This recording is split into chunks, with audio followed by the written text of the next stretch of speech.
Hello, ladies and gentlemen of the internet and of YouTube, and welcome back to Final Fantasy Chronicles of Eno. I am your host and Game Master Skajarmas, otherwise known as Toneshift, and with me today we have our full cast of players. We have Tom117Z playing Rosa Solwyn, our female Elvon Mithra Watcher. Dying, help.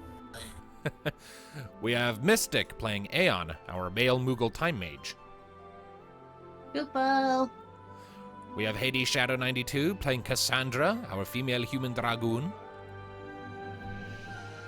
I am gonna have a bitch. We have Darkness playing Kunara, our female Lupin warrior. Hashtag help the kitty. And last, but certainly not least, we have Ari playing Kayana, our female Tarufel engineer. How many therapies do we need to do? Yes! All of them. Probably one therapy. each episode. One So- per episode.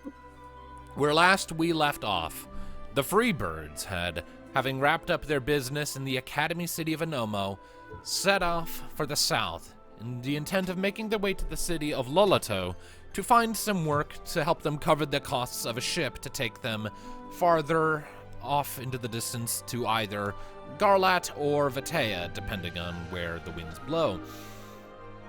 While they were descending the Mage's Mountains to get to the stopover town of Sausafell, they encountered a rampaging Yeti that they did battle with and successfully defeated, and then in the brush nearby, injured and swiftly acquiring a broken leg, they found a man named Kalen, who claimed to have been traveling down to Sausafell as well after wrapping up some business of his own in the Academy City, and to thank the party for saving his life, offered to travel with them to Sausafell and get them all a few rounds of drinks, his treat. The party, not sensing anything wrong with this, followed him down to Sausafell, or rather brought him along in their wagon, and upon arrival, sat down at the local inn, the Snowmelt, for drinks and chatter. As this was proceeding, as they were chatting and having their wonderful little moment and whatnot, it was soon discovered that something was wrong with Kunara's most recent drink. It tasted off. And after some snooping around, Rosa decided to use her innate ability as a watcher, a trick of green magic, to pull an intrusion into Kunara's body she detected into herself to try and purge it and be rid of it, not knowing that everyone at their table had been subject to the same poison. A potent sleeping draft that now Rosa was inflicted with a double dose of, and as a result, she quickly fell into a dangerous slumber and began overdosing, essentially on sleeping medication. It was rapidly deduced at that point that the one responsible was none other than the man they had just rescued from the mountains, Kalen, who confessed once he had been caught that, yes, he had been sent here to steal something from the party, specifically Kayana's Scarab. And when questioned, he revealed that he had been hired to undertake this mission by the commander of the guard back at the Omu household in Tenori, who on a previous encounter had been eyeing the party with intense scrutiny. Thus now knowing that, for whatever reason, Kayana's father seemingly has eyes on this Scarab of hers, the party have redoubled their resolve to make haste out of Lapinia and get to their next destination and away from the Omu family's influence. Unfortunately, before they could do much else with the thief, the fact that everyone else had also drank the sleeping draft came to light, and all but Kunara fell into unconsciousness, affording Kalen a chance to escape. With everyone else out and Rosa in the process of dying, all that was left was for Kunara to call on Tiermith to try and locate the local apothecary to get Rosa the help she needs. Where last we left off, the party, Kunara had picked up Rosa and gone thundering out into the snow to try and find help, leaving everyone else on the floor where, while they are asleep, they're not at any risk of dying. And it is upon that note that we shall enter. So, Kunara, you go thundering out the steps and into the darkness of the night and the rampaging blizzard outside. You sort of wince a bit as you get hit by the first sharp cracks of wind and snow flurries against your face, but quickly push through it. And you've not taken more than 2 steps when a familiar yellow blur comes thundering up to you. It's Fluffy, sniffing frantically at Rosa in your arms. I know, Fluffy, I know. Can you help me through the storm, please? We need to get her to a proper carry now. You can understand me, please.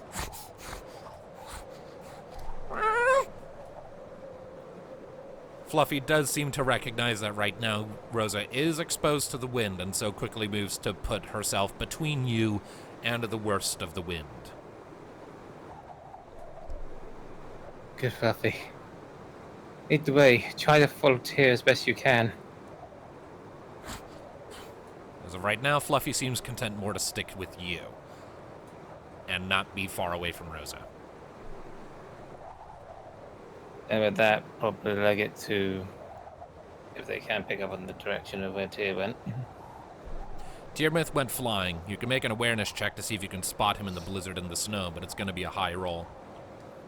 Yeah.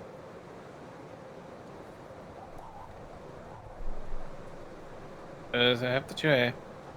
Let's get. Don't forget to turn on your camera. Hang on a second. Just having some technical troubles.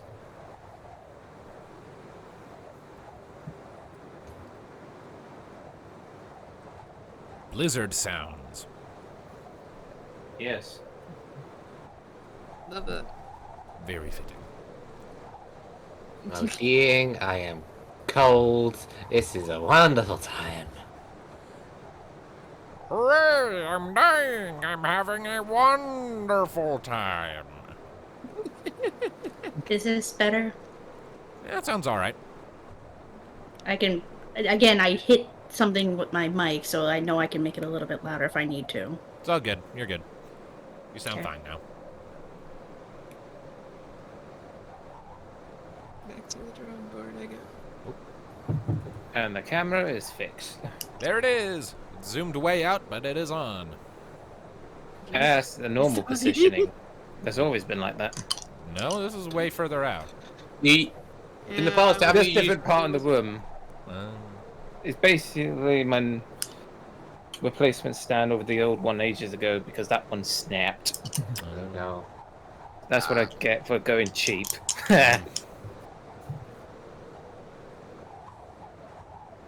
Okay. A 4 and a 3 plus my awareness. Oh. And that would be... Oof.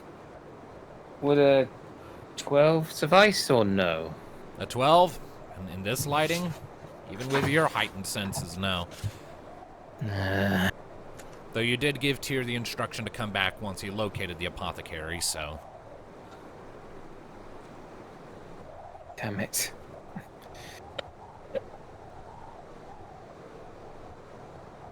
That said, with that 12, you do hear a noise just over the wailing of the blizzard. Up in the air. Oh, thank goodness. Huh? What? And he watches a raven comes fluttering down through the snow to alight on the railing just outside the front door of the inn. Looks you up and down for a second. Spins in place and starts cawing out into the blizzard. And you start hearing other caws answering it. Then Are after you trying to guide me somewhere or someone else? Didn't realize the Raven Queen was in the setting. Rode the Raven, nevermore. Then after a Yeah. few more seconds, you then see the flickering glow of a lantern, 2 of them, emerging from around a bend through this haze of snow up ahead. And you hear more raven calls alongside it. And it's at Hello? this point that you see first Tiermouth comes bounding up through the snow. Okay, apparently people were already coming, so that saves us a bit of time. Oh, thank goodness. A few more ravens alight on the railing around you. And then coming up through the blizzard, first you see the bartender, the innkeep, the Banga from before, sort of very much shivering because he did not take time to throw on a coat before he went running when things got serious. And then shortly behind him, you see a Elvon woman with one of the ravens perched on her shoulder, dressed largely in just what seems to be regular, like, well enough clothing, complete with like a fur overcoat, sort of red hair tied back. Comes running up. I take it this is the one who overdosed? Yes. It's Rosa. Where is your pharmacy so I can take her there? In this blizzard? No time. Just get her back inside. I brought things with me. Okay. I will note she's also wrapped up in the Kanara's cloak. Yeah. Yeah. Alright, so you Yeah. turn and you start making your way back inside, and Fluffy immediately starts protesting. It's okay, Fluffy. You're gonna help her. I know. Shh. It's okay. Stroking him. Stroking her. It's alright. I'll keep her company. You go. I wanna hug the bird. Bird. Oh. I was dying inside. Alright, so you make your way back inside. Alright, so you quickly make your way back inside. And you already see the bartender is like grabbed onto an empty table and is just hauling it closer to the fire. The feet of the table just scraping and grinding against the floor. Okay, here, set her here. Carefully puts her down while still having her up in the cloak. Alright, once that's happened, the woman comes over. Alright, what can you tell me about the draft she took? It was supposed to be some kind of sleeping dose to knock us all out. However, she used her magic to take out my dosage and into her. So double dose, right? Shit, okay. She turns to some of the ravens who are still sort of loitering in the doorframe, points at them. Go back to the apothecary, bring me my satchels, all of them, go, move! The ravens nod. Alright.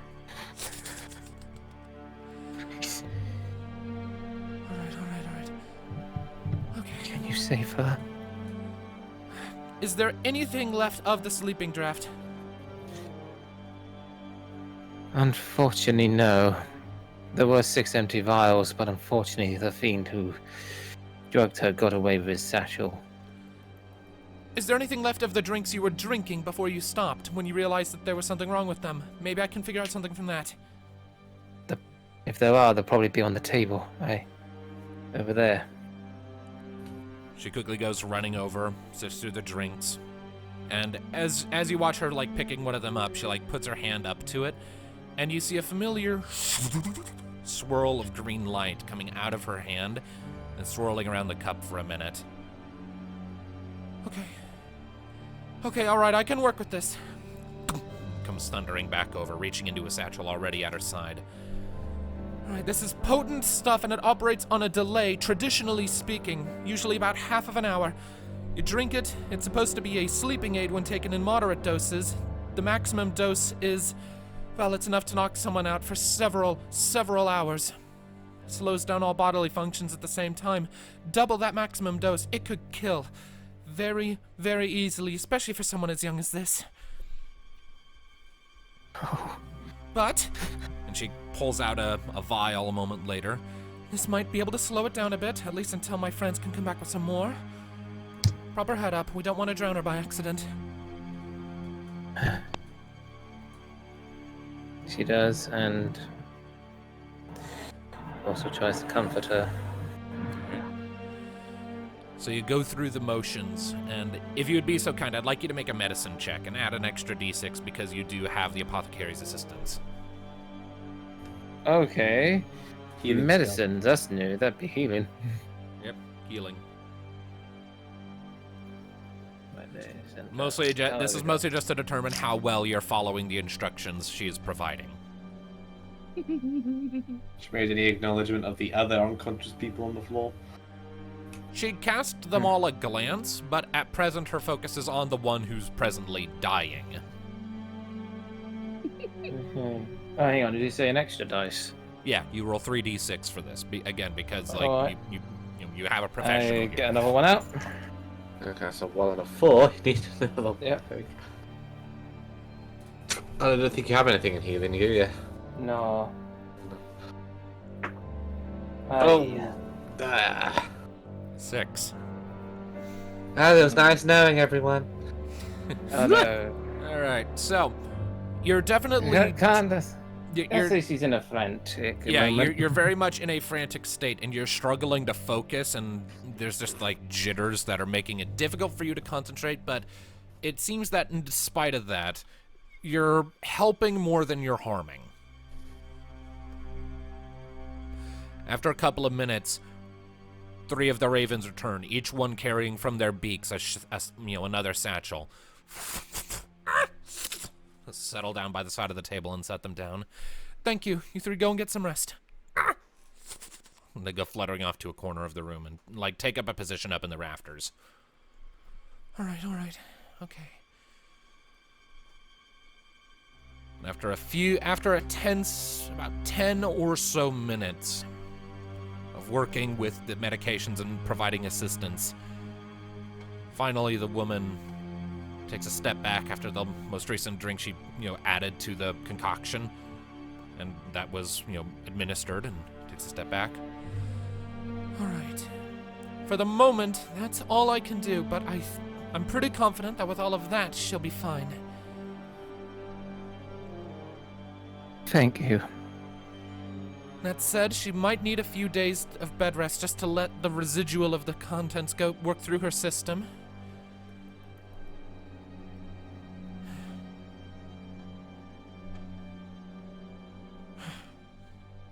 I thank you.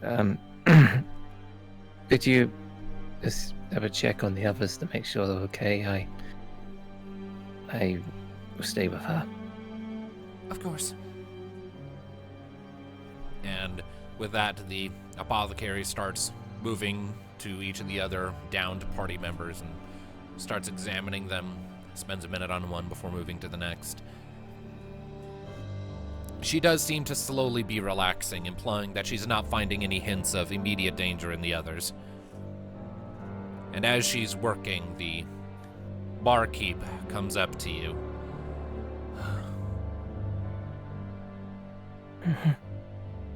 How are you holding up?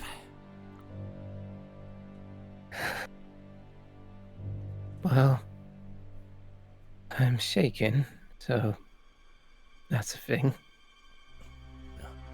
You don't need to worry for your friends. Thelania's the best apothecary outside of the Academy City for leagues. Your friends are in good hands. I'm glad to hear that.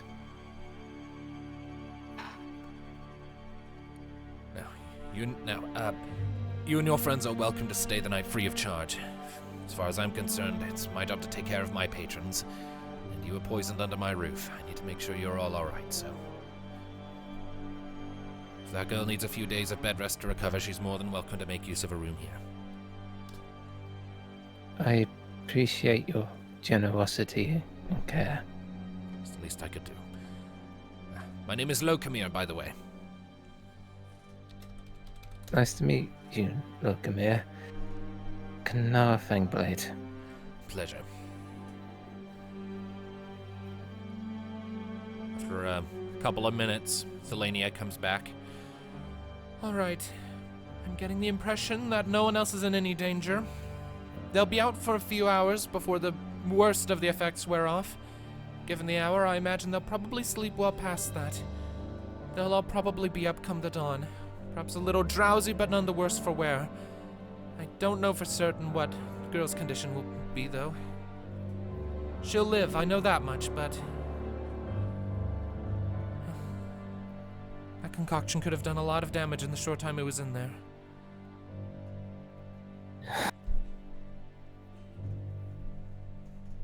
Does she have a room here? There was one that we shared before. I take her there, since he's kind enough to let us stay. Yeah, and it was like 2 beds per room, so I believe you guys got like 2 rooms, and like Aeon and Cassandra just shared a bed while someone else slept in the same room. I think it was like Kai, because Kunara and Rosa shared a room. Yeah, Yeah, it was Kai. Yeah. All right. Yeah, She- to stop my freaking ferry from dropping. Then Thelania turns over to Lokamir. If it's alright with you, I'd like to stay as well. Keep an eye on the patient. That's fine by me. Though, are you certain it wouldn't be better for her to stay at your apothecary? Don't you have better supplies there? My apothecary is better equipped, but it's also through a lot of heavy snow and wind in the middle of the night. And right now that's the last thing this girl needs. I can make do with what I have. I just need to monitor her condition. No other treatment is necessary right now. Alright. Hope you brought your own bedroll, though, because the rooms only have 2 beds per room. That won't be a problem. And she turns back to her various ravens that have sort of taken up residence in the rafters. Go fetch my bedroll from my apothecary and then make sure it's all locked up, yeah? Ah! And they go fluttering out. Lokamir watches them go and then just shakes his head. Bloody green magic.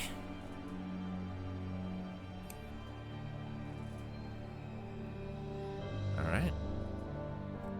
Do you need any help getting her to the bed? I can handle it. Alright. I take her. Alright. So you pick up Rosa and you carry her up back to your rooms.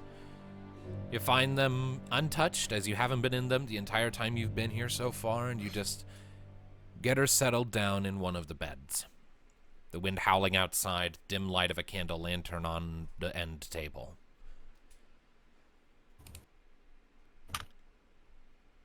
After a couple of minutes, Lokamir comes up, carrying along Aeon and Cassandra. Cassandra's flumped over one shoulder, Aeon sort of cradled under his arm.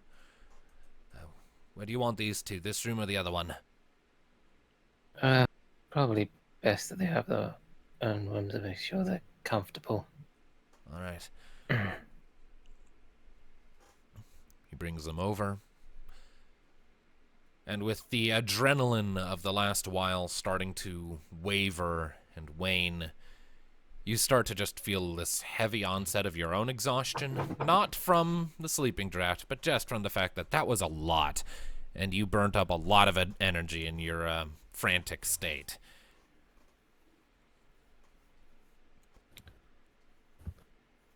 Oh, just like stays by her side though and just sits there and as though I also stroking her head. Alright. And then as before she dozes off, she would sing an old song in her language that her mother sang to her in a time of need. Alright. For purposes, Rosa, though you are currently locked in a very intense and dreamless sleep, you are vaguely aware of a foreign but nonetheless soothing tune in your head through that haze. You'll remember it, albeit distantly, when you wake up. But for now, once that lullaby ends, Kunara, I assume the energy you expended takes its toll and you fall asleep just kind of on Rosa's bedside. Yeah, he's back there and with one final prayer. Right. Nothing, Blade. Please, watch over my dear Rosa. Oh. And then your eyes You're close. making me cry. All right. And with that, as you also pass into slumber, and the world fades away from the awareness of the collective party, Aeon, if you could join me in the Hall of Whispers, please. Fuck! God, No! no! Oh. It's this, not now, you shadowy bastard! Don't take the Aeon too. Come on. I can't handle it. Let's just we're all knocked out, and now we just need more secrets. Can't even witness whatever's about to happen. Yeah, as of right now, like, Mystic is the only one who's really still going to be making any consistent use of the Hall of Whispers, because everyone else's shit is on the table now. Yay. So, Yay. so Mystic is now the only one who gets to use not it. yay! No! Not yay. No, don't go. As much as Ari says that, like, the joke of Aeon is an agent of chaos, I am too one for chaos, so this fits. This is perfect. Let's go. Wow. All right. All right. So, for you, Aeon, while it is very much the case that no one else is having many dreams while they're slumbering under the effects of the sleeping draft, that is not so for you. For you awaken in a version of the same inn you were just at, a version of the snowmelt, but the darkness beyond the light of the fire pit in the center is pitch black, and you can't hear anything outside of the crackling of the fireplace. You don't see any signs of any other habitation. All of the tables are devoid of cutlery or food or drink. There is no bartender behind the bar and no drinks on display. It's just the room, as if everything except the furniture had been cleared out and a fire left to burn in shadow for ages. And you just find yourself looking into that fire for a bit.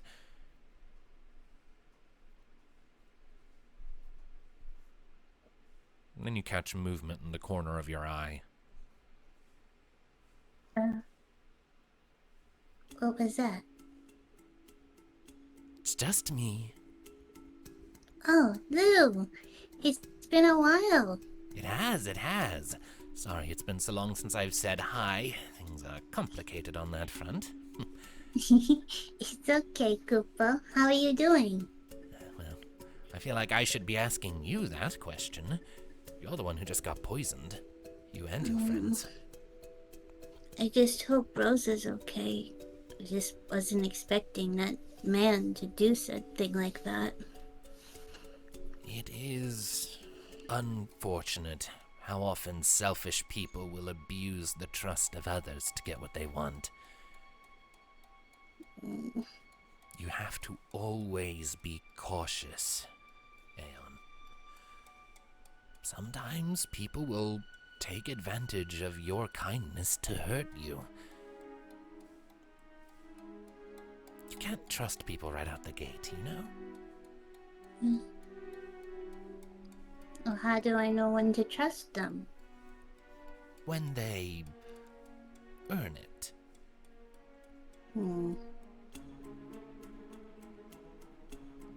I've been betrayed a fair few times in my life by people who chose to abuse my kindnesses. It's not a pleasant feeling, and I wouldn't have the same thing happen to you. And you feel this warm but kind of slippery feeling sort of drape over your back, like a supple leather blanket. You I'm have so sorry. much potential, and I would not see it squandered. I do? Yes, we've been over this before. No ordinary Moogle would have such remarkable marks or such an innate talent for your abilities. You are a very special creature, Aeon. Never let anyone tell you otherwise. You're special too, Lou. I'm sorry that people were mean to you too, Koopo. They just didn't understand, and people are afraid of the things they don't understand, and when people are afraid, they They don't know how to react, so they just lash out and they act stupid. Hmm. But we're not stupid, are we? No, we are not, Koopa. I'm glad to hear it. And you kind of feel yourself shaken around a little bit by that supple feeling, like you're being jostled. Yeah. Now, with all of that said, I get the impression that though they're going to be grumpy when they wake up, your friends are probably going to be fine, and so will you. So, tell you what. You could use a boost in your spirits. How about we play a game? I like games, Koopa. So do I, little Aeon, so do I. Tell you what, let's play hide and seek. Okay. What say I hide and you find me? But I don't know what you look like. You won't be able to miss me. Trust me, I am very distinctive. It's part of why so many idiots were always afraid of me. Prejudices against weird and unusual appearances and all that. I think I understand that. Okay, I'll close my eyes and count. Okay. You close your eyes and you hear the sort of fluttering sound, and the presence at your side leaves. 1, 2, 3, 4, 5, 6, 7, 8, 9, 10. Okay, are you ready, Lou? You just hear silence. I'll take that as a yes, Koopo. He turns around. All right, you turn around, you open your eyes, and you're no longer in the Snowmelt Inn. You find yourself back in that cave with the strange glowing blue wall from before. The one that you hurled a meteorite at. How did I get back here?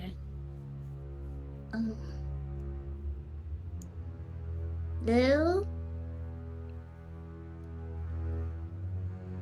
Dun, dun, dun. He just flies over to the wall again. Dun, dun, dun. Lou, is that you? Dun, dun. As you're sort of getting closer to the wall, you actually notice that it almost looks more distinctive this time, like there are shapes in it that you didn't notice before, as if the whole thing was covered in a layer of some sort of grime that obfuscated an image. And it's still caked in that subtle layer of grime that hides and blurs whatever the shapes are, but at the bottom, where you were before, you think you see what looks like a stained glass recreation of ocean waves.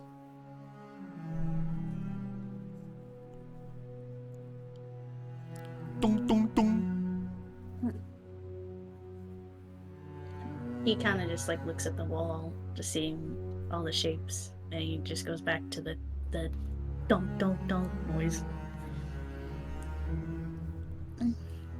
Lou, if you're hiding behind the wall, it's kind of hard for me to seek you. Dun. Okay.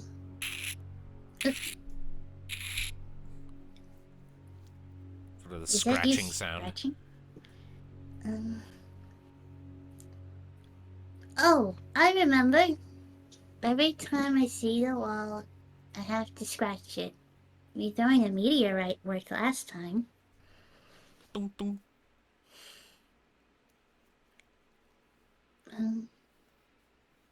Can I check behind me just to see if there's anything behind me before I do anything? You turn to look, and it's just darkness back there. You can't see anything.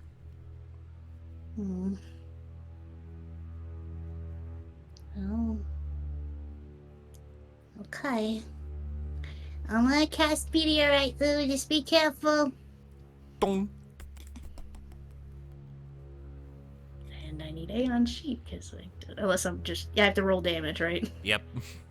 Okay, where is meteorite again? There it is. Okay.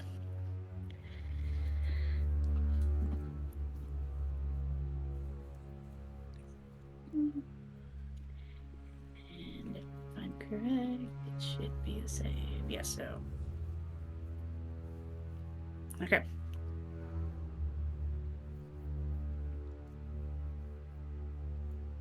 I rolled. 36. All right. So, you flutter back a little bit, rise up into the air, your wand sort of materializes in your hands, and you lift it up, and behind you a rift opens and a bunch of purple fireballs come flying out. To sort of batter against the wall in front of you, and you hear again that sound of scratching and cracking glass. There's a big old sort of puff up of smoke, a big cloud of dust kicked up from the wind of the burst. You kind of have to shield your face for a moment. Then as the dust cloud clears, you do see that you have created another scratch on the wall.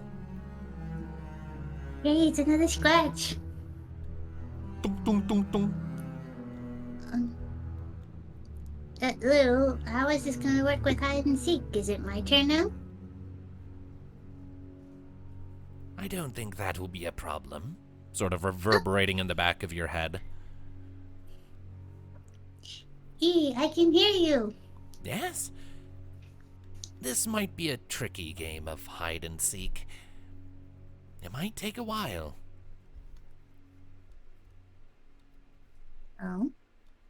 Because... What do you mean? Well... I mean, you heard me tapping.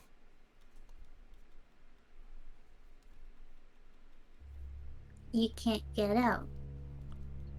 No. Then, how are you able to talk to me all the time? There are... little gaps that I can whisper through. But they're too small for me to fit. And still too sturdy to break. Especially from my side. I wish I could do more than just these scratches, then we could play together. The scratches are fine, Aeon. Don't you worry. It doesn't have to come down all at once. Just a little bit at a time. Just a little bit at a time. A very evil thing did this to me. An evil thing? Yes. Perhaps it believed it was doing what was right. But it did not understand. Did it have a name, Koopa? Not one that I know. What did it look like? I would like you to make an awareness check, Aeon. Okay.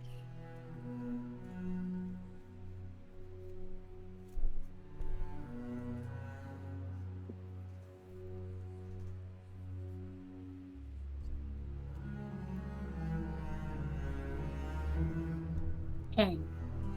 10? Yep. With that 10, you easily spot a black feather drifting down in your peripheral. Oh. You turn to look at it, you spot a few others. And you keep following where they're coming from, and slowly but surely your eyes are drawn up into the darkness above, where against even that pitch blackness you see the silhouetted shape of an avian form, looking down at you with piercing blue eyes. It looked like that. Its wings suddenly flare wide open, and there's this powerful burst of wind. I would like you to make for me a force check, please. Oh boy.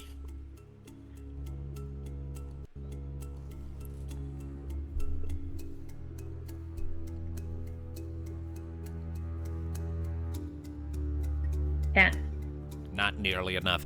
That force, that gust of wind is impossibly strong and immediately throws you, to your surprise, not back against the wall in the direction you would expect it to, but it instead picks you up like a hand and hurls you the other way, away from the wall. You crash to the ground and roll a few times, sort of coughing a bit. And when you look up, you see that avian figure coming to a landing in front of that blue wall.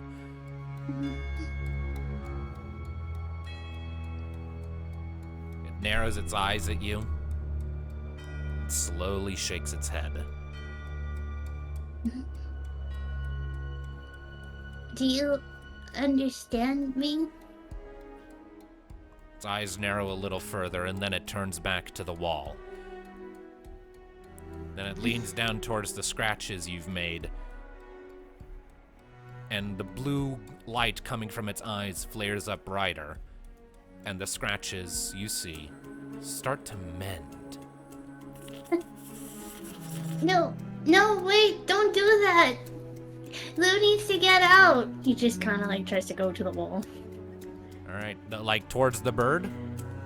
Yeah, towards the wall, more so than where he's mending it. So like to the wall, but away from the bird. Yes. All right.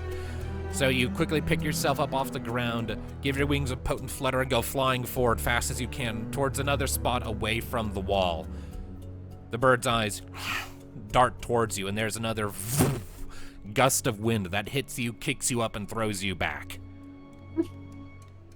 Why are you doing that? It hurts. After a few more seconds, the scratches you've made are mended utterly. Then the avian figure stands more upright, turns back to you,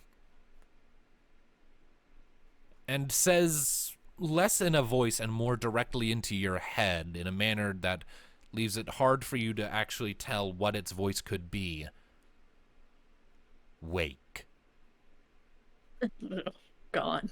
Then your field of view suddenly tunnels in front of you, the bird and the wall seeming to fly far, far away at high speeds, and before you know it, you are jolting awake. And now we need to return to the others. Yay!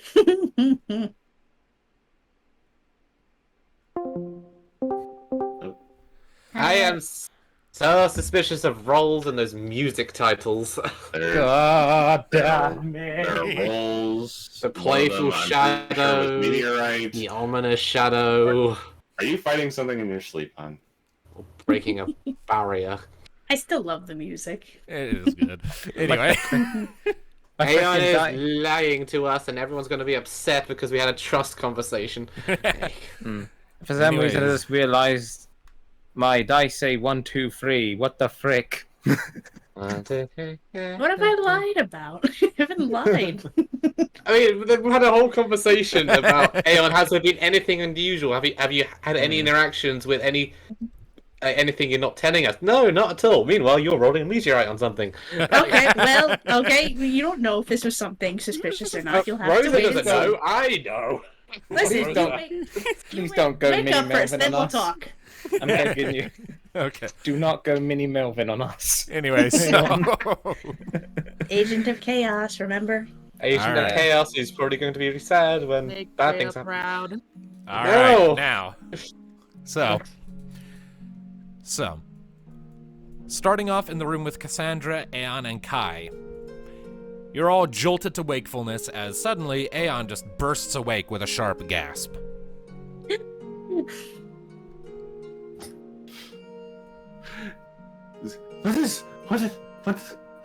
Oh my god, what happened?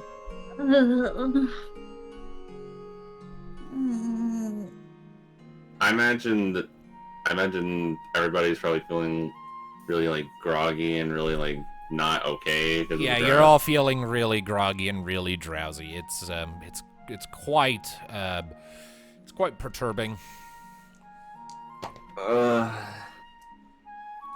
Sandra! I feel like Vidafnir used me as a punching bag.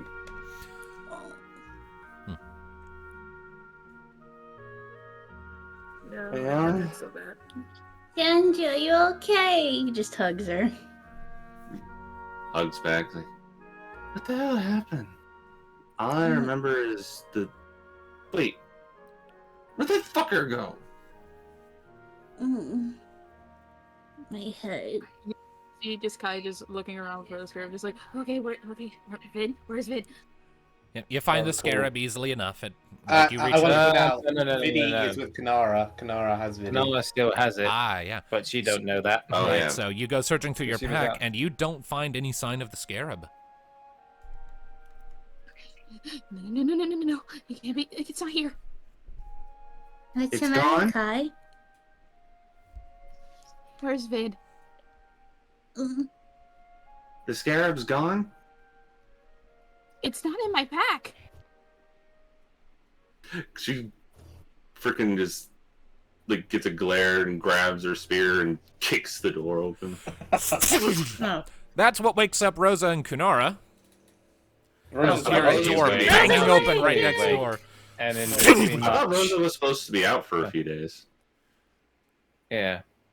I mean, Rosa Rosa's feels out. a lot more shitty than the rest of you, but Rosa still wakes up at this point. So Rosa is waking up to a loud bang after everything that's happened, right? To Oh, what sounds no. like a door being kicked open right next I'm rolling a to your door. d20 Okay. Oh god. Oh, boy. Wait, what? Why? for our PTSD. PTSD. Oh. Alright. As long as it's not a 1. Well, yeah, 1 is a barrel. So to remind everyone how this works, if I roll a natural 1, Rosa is going fucking feral. Bad things happen below a 10, above a 10. Shaken but fine, natural 20. She gets through somehow really well. So, And roll. 13. Oh, good. Okay, so Okay, that there we takes go. a We're lot. safe. we're safe. It's above 10. We're good.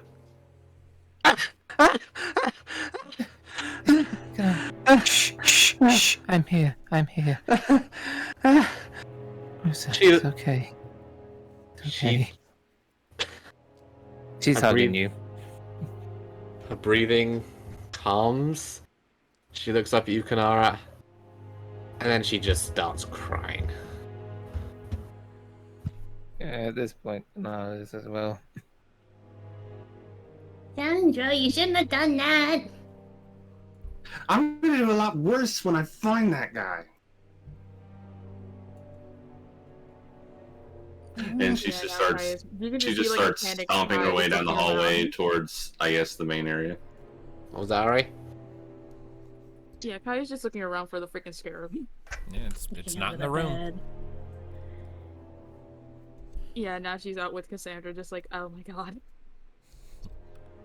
Like so I guess Kanara and Rose all just hear her boots just going.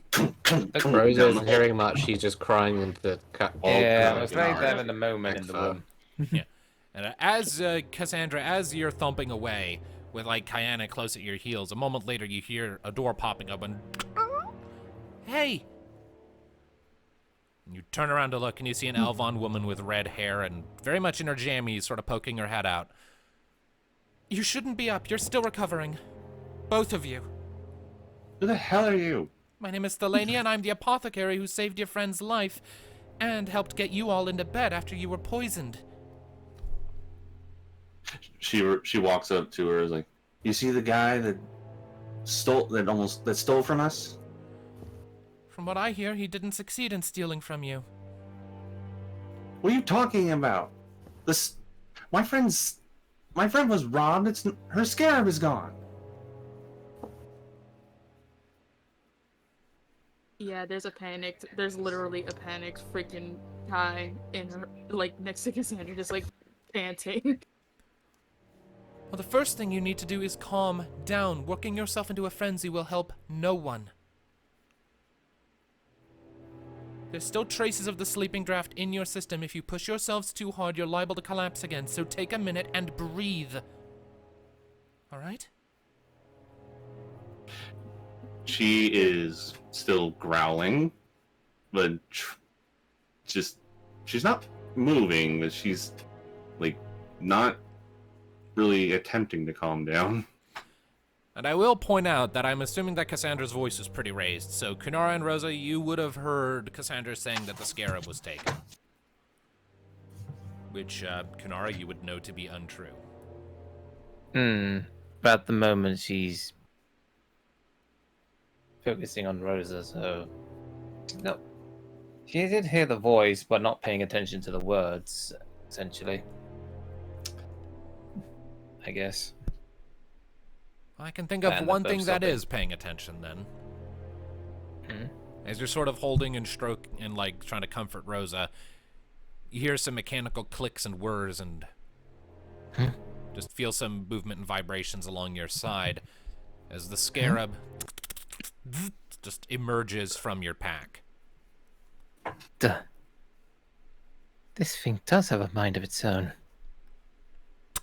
Its carapace springs open, and there's this metallic buzzing sound as it flits up into the air and goes for the door.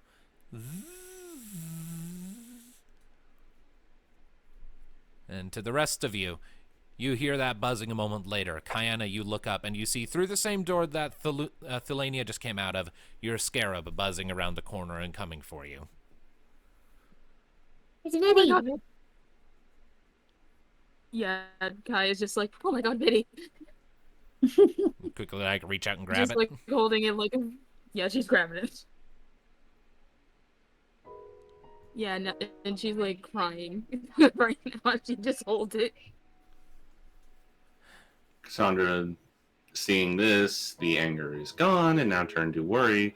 She leans down and just like puts a hand on Kai's shoulder. Is like,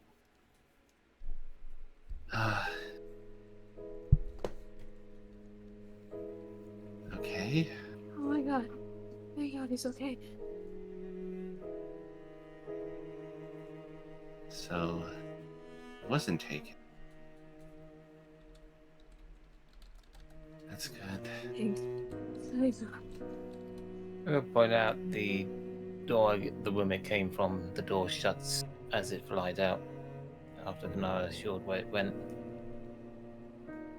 Still being in the room with Rosa.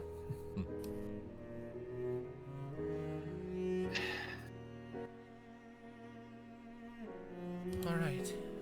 I take it that's it then? That's the Scarab? Yeah. Yeah. All right.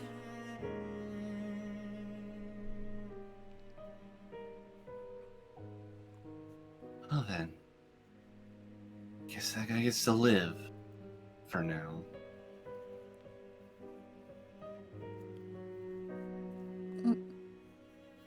I said, is the lady out there with them? Yeah. The apothecary is out here with you in the hallway. Aeon's just gonna fly up to her. Is Rosa doing okay?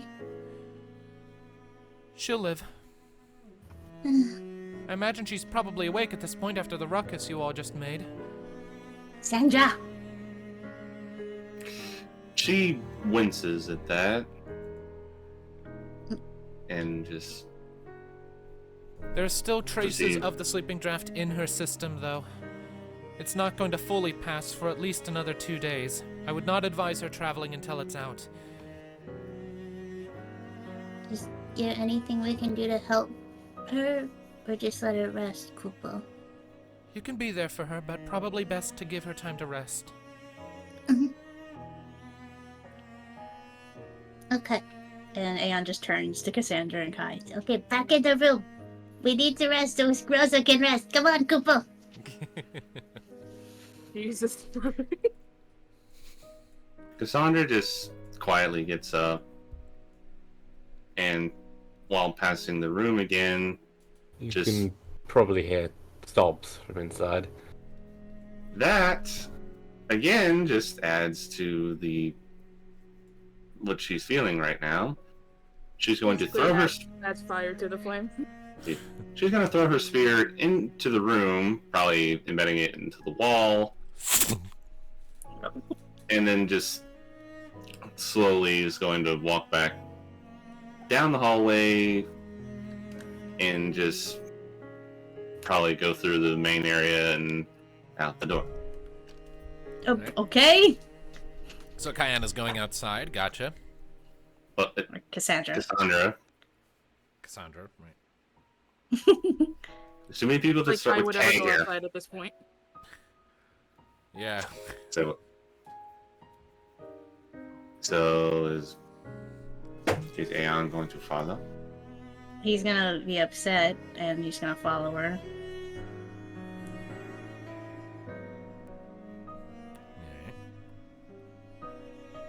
I'm assuming as, like, she's already out the door, and as Aeon is coming towards it, he just hears that familiar whoosh of her jumping. And a little tap-tap on the roof as she is laying on the roof. Alright.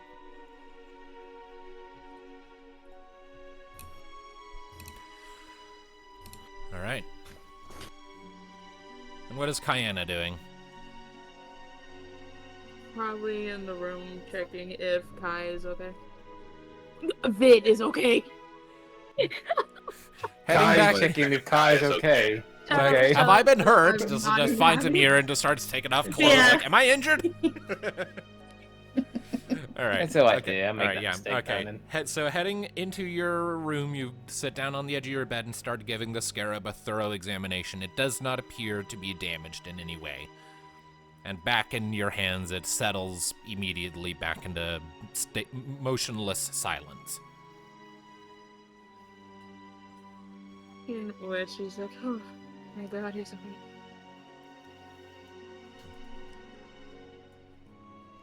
A little closer to your mic, if you'd be so kind.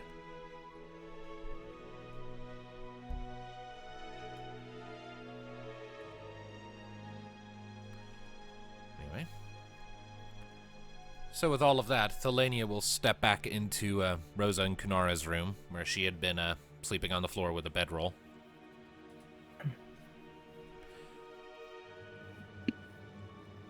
You need to get your rest, Rosa. You need a few more days. It's okay. I'm sorry that took emotion. It turned out it was Cassandra. But it's all calm now.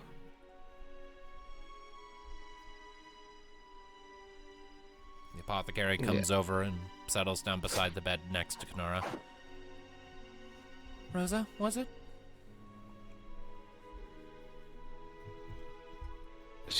He's just still breathing heavy. It is her name. All right. She's having a bit of a panic attack. I'm trying to see. calm her down. I see that. Rosa, can you hear me?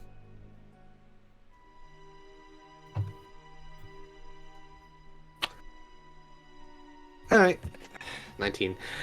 She, her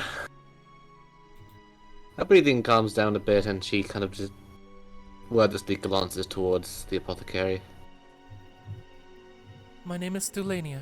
I'm an apothecary. I treated your condition while you were unconscious. Take a few deep breaths for me, would you please? Finally nods and does as she's told. There we go, that's it. Alright, now, how are you feeling? The moment she tries to talk. Is there a bucket anywhere nearby? Probably, yeah. Yeah, she's sick. And now passes it up. She sees his action. Yeah, so Let it You- out. so you puke into the bucket. It is unpleasant. She pats you on the back. There.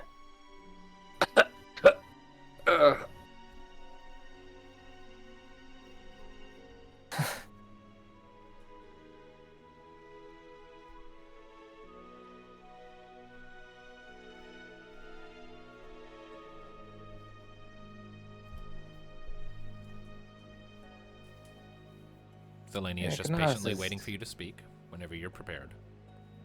Mm. I mean, she wasn't saying anything after that. I mean, she was just holding the bucket. She needs a bit more time before she can talk. Alright. The noise from Cassandra spooked her. I see that. I'll go get some food for us then. Let me know when you're ready to talk. I can do that. Perhaps you... No. Mm. You stay here. You're someone Rosa knows and trusts. Right now she needs comfort. She doesn't know me. I'll get the food. Fair enough. And Thelania gets up and steps out.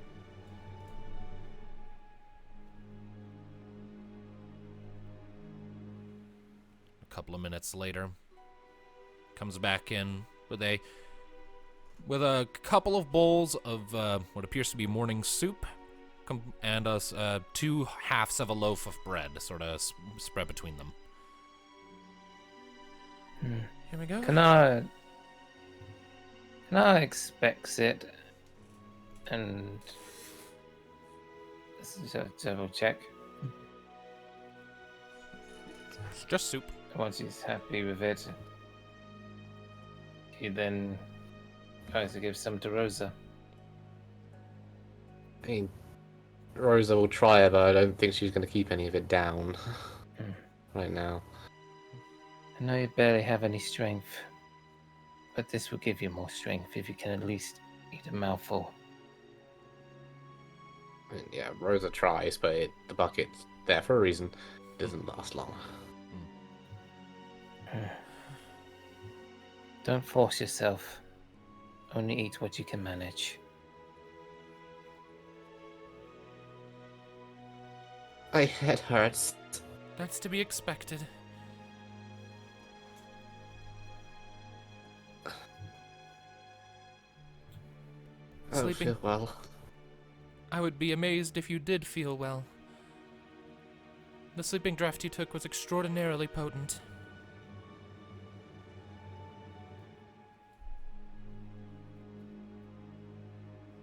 I didn't know we'd all been dosed.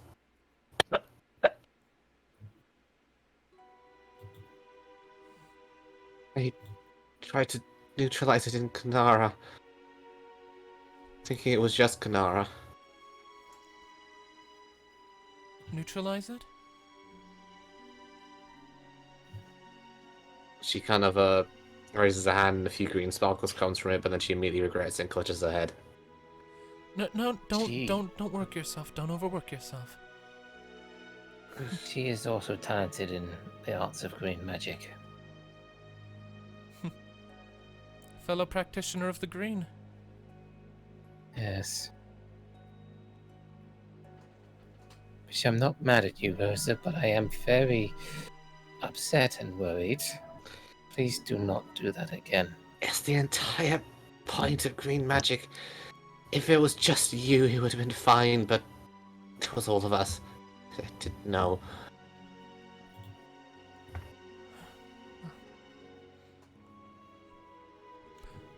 We saved his life.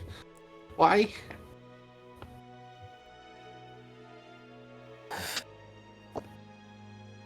Simple why, from what I can gather from his speech pattern.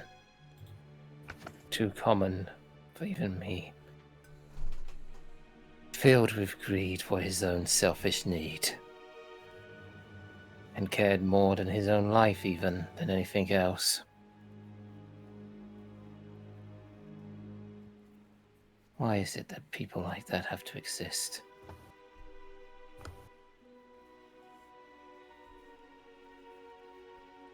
I think I'm gonna go back to sleep now.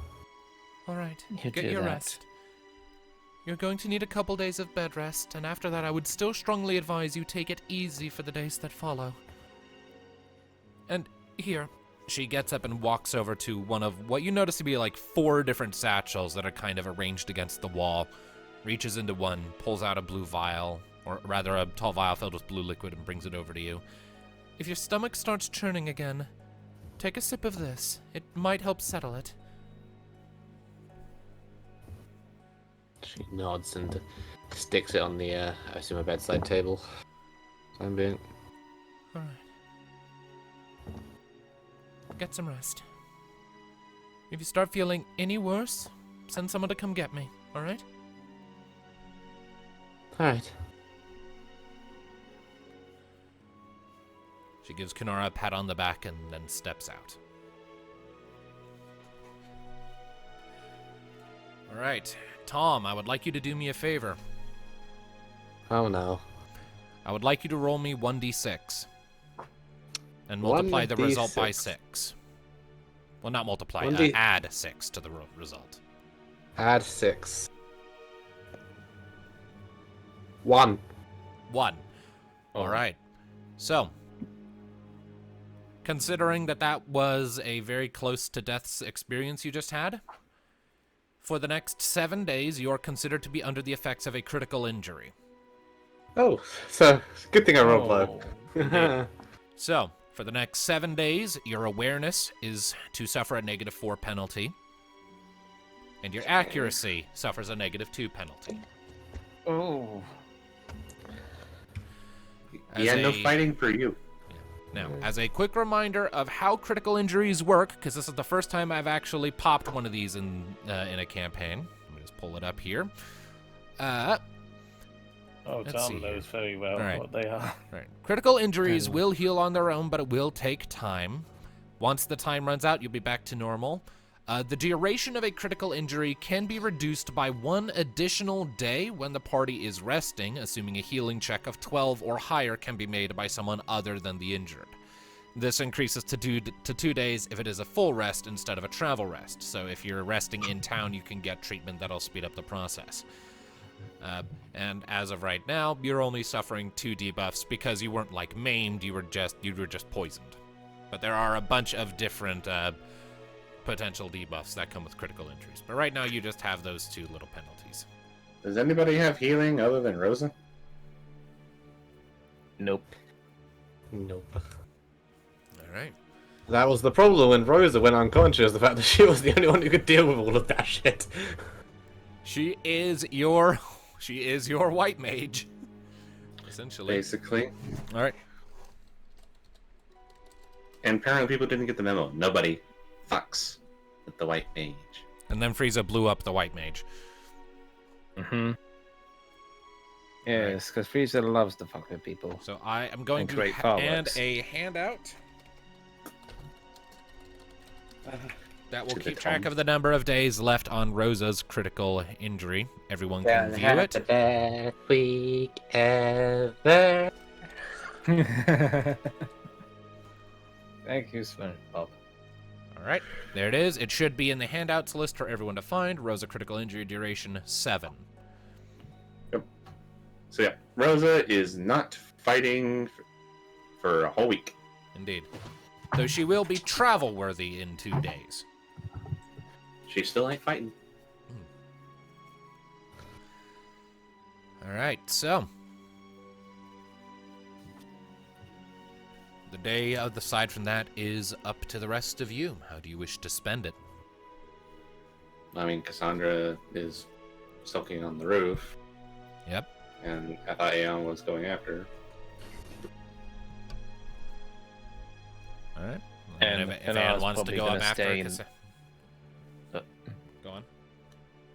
I was gonna say, Kanala's probably just gonna remain in the room with Rosa and keep an eye on her. All right. What about Kayana?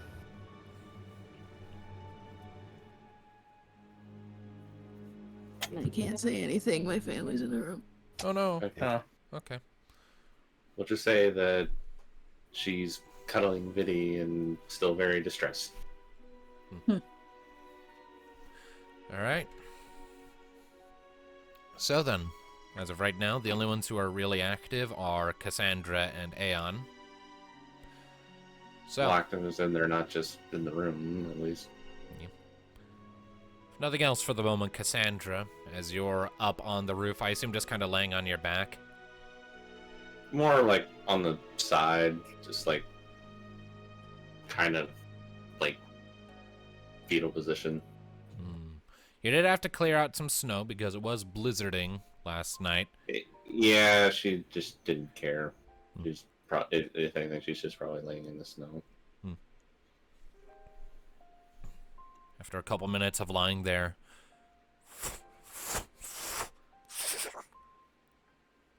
you shouldn't be lying in the snow like that, you know. It's not good for you. She says nothing. Is Aeon coming? I assumed.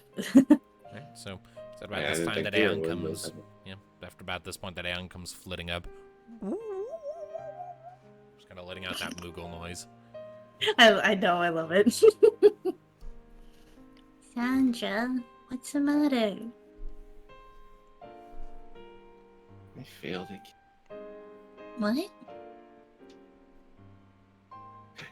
It's happening again.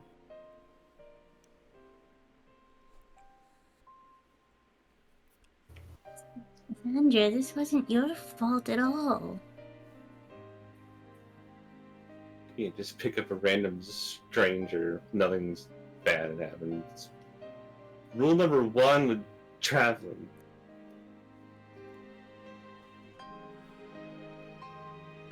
We all Just fell let the- for it, so. Should have just let the Yeti eat that bastard. Sandra, we didn't know what was gonna happen. We had no way to know. All we knew is that we saw a guy in trouble. It's like all I heard was somebody calling for help. And look how that happened.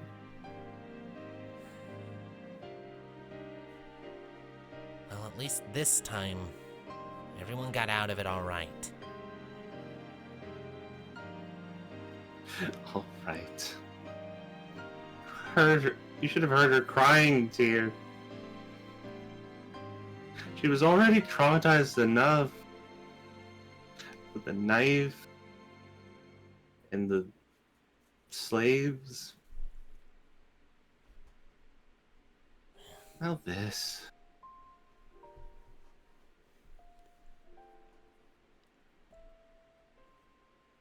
Well, you can't take responsibility for that.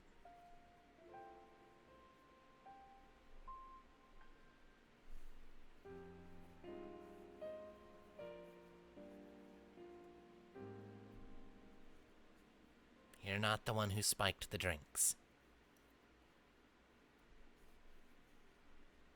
I should have noticed something was wrong. I should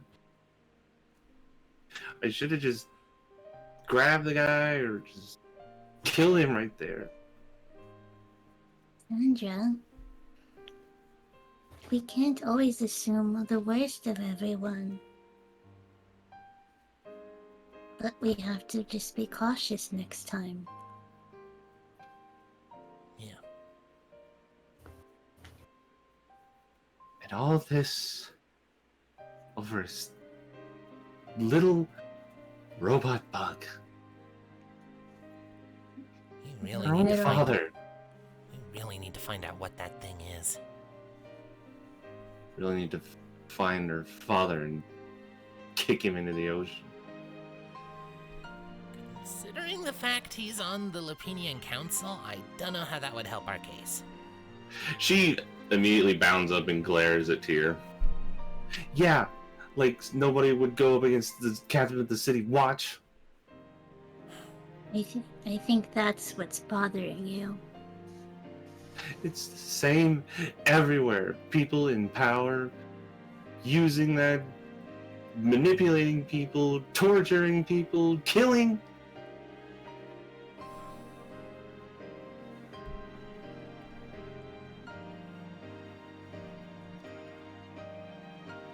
Why do people like that get to be in charge? I would guess because they don't mind who they have to hurt to get it.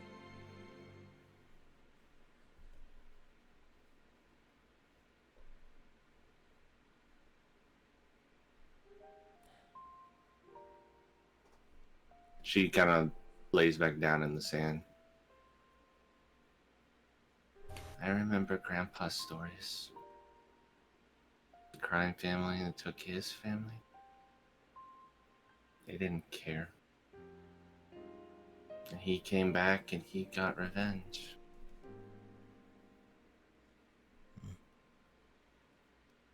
If we go back to Garlat,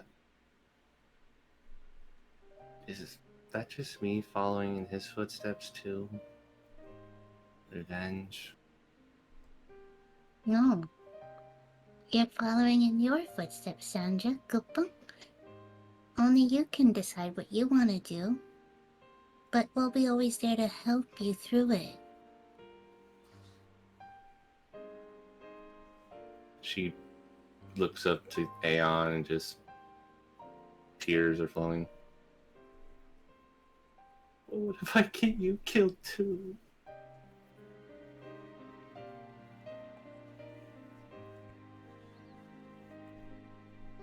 He just hugs her. I know for a fact my sister would never do anything like that, Koopa. She'll protect me no matter what happens. Because you're not the one doing the bad. It's the other people.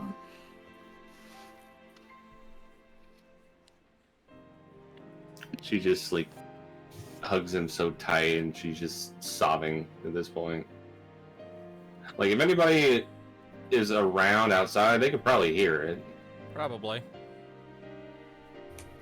After a moment, Tyr comes over and sort of coils himself around the two of you.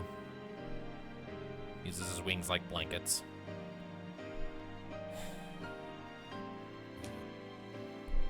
You just can't blame yourself for every little thing that goes wrong.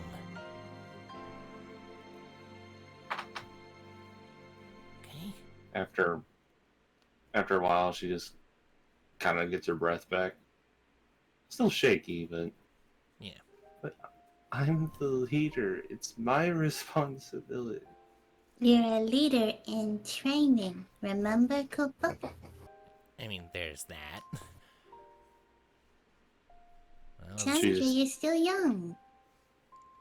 You're one to talk. Both of us are one to talk about that. We're younger than she is. Okay, fine. Then I'm gonna take responsibility. And he gets up. I'll be the leader. Get down here. Hey, no offense, but I don't think that's a good idea. Why? I'll give out lollipops, Koopa. Then everyone will be happy and nobody will be upset. Cotton candy, hugs, treats for everyone, ice cream! You already do that, though. And it works. See? Right, Sandra? She smiles and just like holds out a hand. Can I have a lollipop? Yee! He just Finally. hugs her and hands her a lollipop. finally, someone wants the lollipop, Kupo. Yay! Took us 24 sessions. I know, right? Nobody wanted my lollipop. And now there she is. Cassandra Shadowgrass. Great-granddaughter of Thanatos, crying on a rooftop, cuddling a Moogle and a baby dragon while sucking on a lollipop. while sucking on a lollipop. This is a warrior of light, or a descendant of one. I promise. This is a savior of the world, surely, someday. Someday. Not right now, though. We're like a fifth of the way through this campaign. I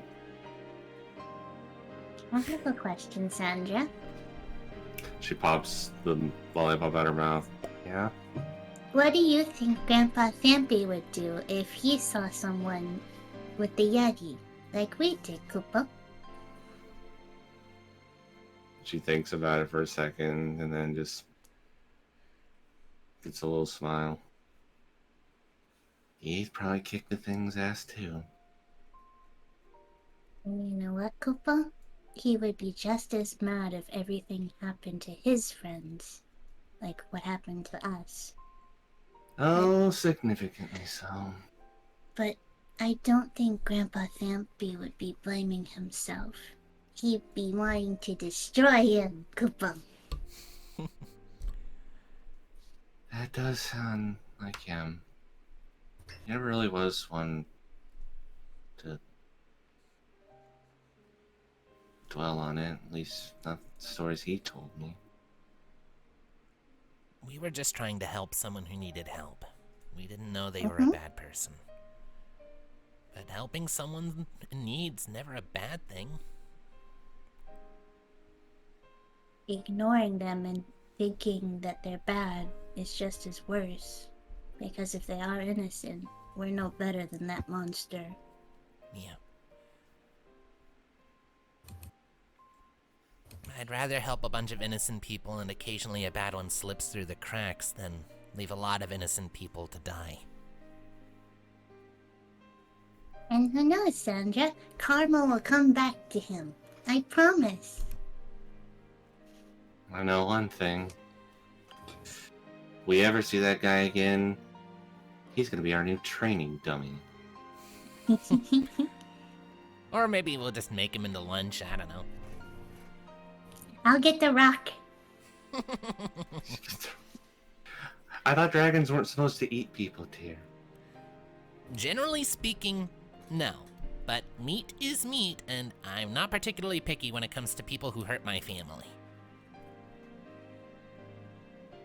Well, roast him. She kind of leans her head on her hand with a grin. So you're saying that you've sampled before, Tyr? No, actually, I've not eaten humanoid flesh yet. Yet? You never know, it might happen. Aeon just goes in front of her. You're not eating my sister! No, I'm not eating Cassandra! She's my sister too, you fool! I don't know, maybe... Yeah. I'm talking about that Kalen asshole. I want to eat him. She's like, I don't think that Daphne would be very approving of. Yeah, well, she should have thought about that before she gave me to you, now shouldn't she? He just kind of cuddles up to What are you saying, again. that I'm the bad influence here? Maybe a little. We can return you. Where's the mailing shipping? You know, out of all of us, I'm pretty sure you're the only one who could fit in a mailbox. You ever see a snake get in a box? Pretty easy. Yeah, but... And he flares out his wings. I got these. And I got this. He uses telekinesis and pushes the wings back to his body. Ow, don't do that. That hurt.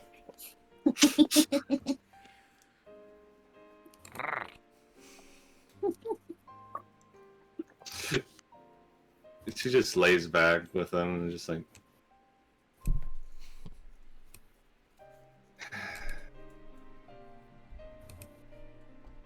You know, being up here with you two like this kind of reminds me of things back home. The good Not this, times? not this cold, mind you, but yeah, they were good times. Yeah. We'll get something back.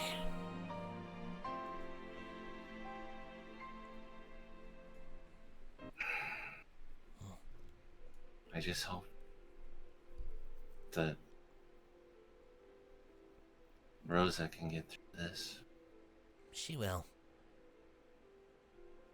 She's tougher than she looks.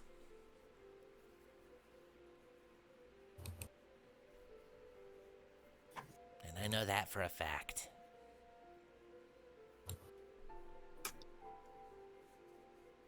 She just sits up. Okay.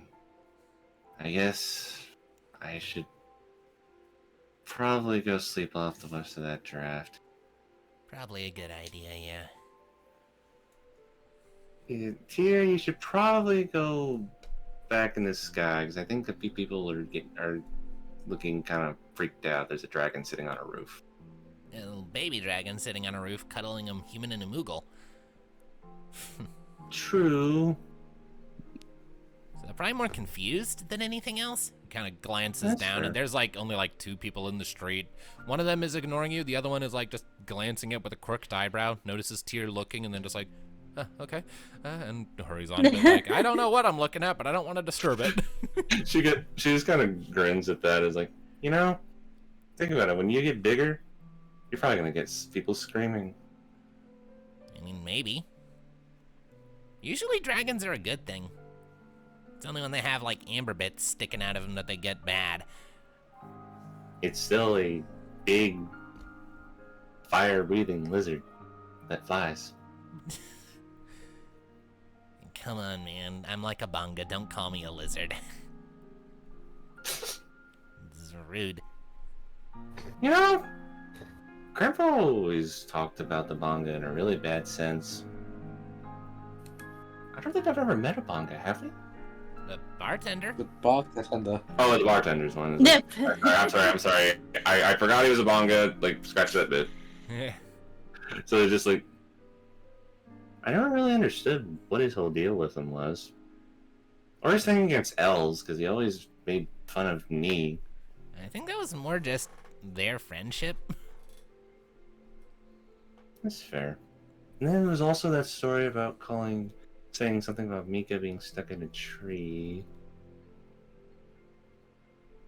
Is that a joke about the fact that she's a Mithra and they're like cats? I guess.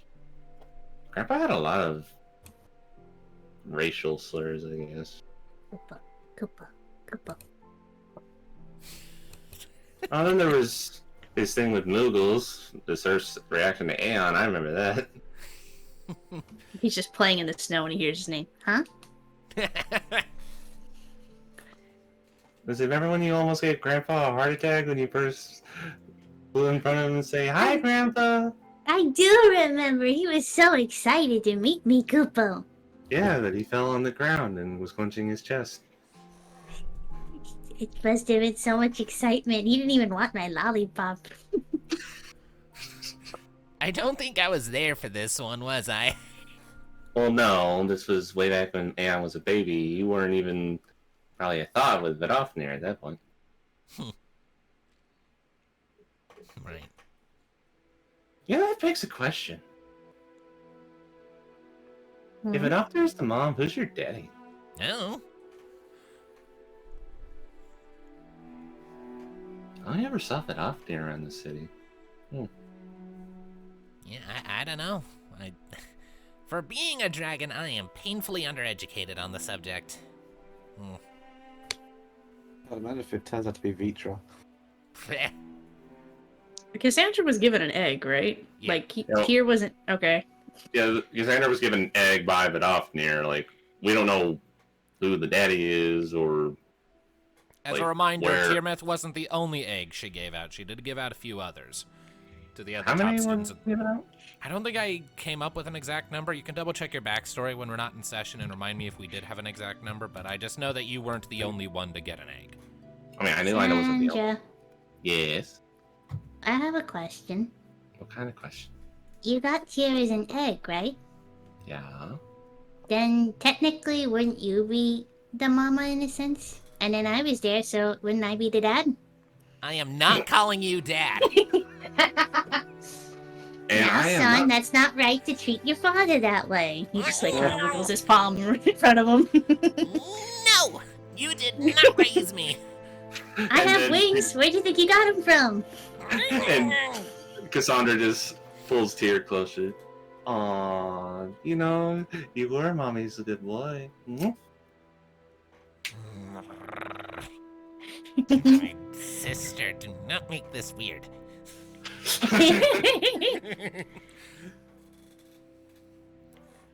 Maybe you hatched me and that makes me baby brother, but I'm still brother, damn it. We'll see. We'll get to that point. We'll get to that point. Who knows? If we go around the Garlat area, we may run into one of your siblings. There was more than just you that was handed out. Yeah, I know. No, I don't want another tier. I mean, there's only one tier, Aeon. There's going to be other... I don't want another tier.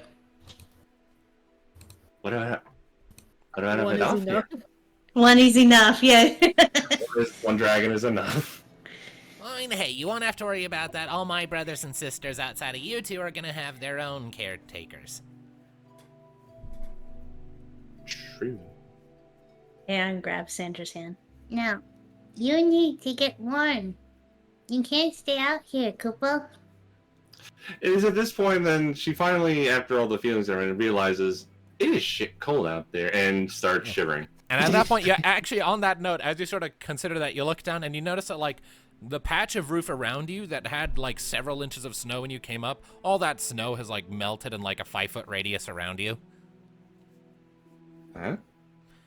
Yeah, that was me. I've been consciously breathing out hot air the entire time. Kind of like turns, breathes up a bit, and you just see that it's just like thick, like you can very clearly see his breath in the air, much more than you can see yours. He is making a concerted effort to breathe out hot stuff. I am so glad you weren't an ice dragon. That would have been awkward right now, wouldn't it? Yes, instead of keeping me warm, you'd be even more cold, and probably, again... I mean, if I was an ice dragon, I wouldn't be, like, deliberately trying to make things cold right now. Aeon just sits on Sandra's head. Oh, it's better than a lightning dragon. Why is that? Because then you would be electrocuted. True, snow is still water, kind of. Anyway, should we go back inside? Yeah. Well, Alright. we should. Right, yeah. I'll let you know if anything untoward's coming up. Mm-hmm. You take a few steps back, his tail whips Volunteer. around. Oh, yeah? In the near future, if you ever see that guy while flying around, you have my permission to bite his face off. I will try, but I'm still kind of breakable. Hi, son. Brother! He just takes a few steps back. His tail then does a cute thing. As he sort of stands more upright, holds his head up, his tail sort of whips around and like slaps to his brow over one eye, and you recognize he's trying to give a salute. Then he realizes how stupid it looks, shakes his head, and takes off into the air. Needs some work. I got that!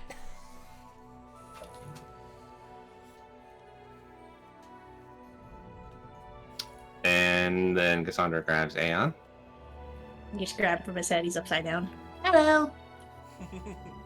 I think we're both due for a nap. That was exhausting.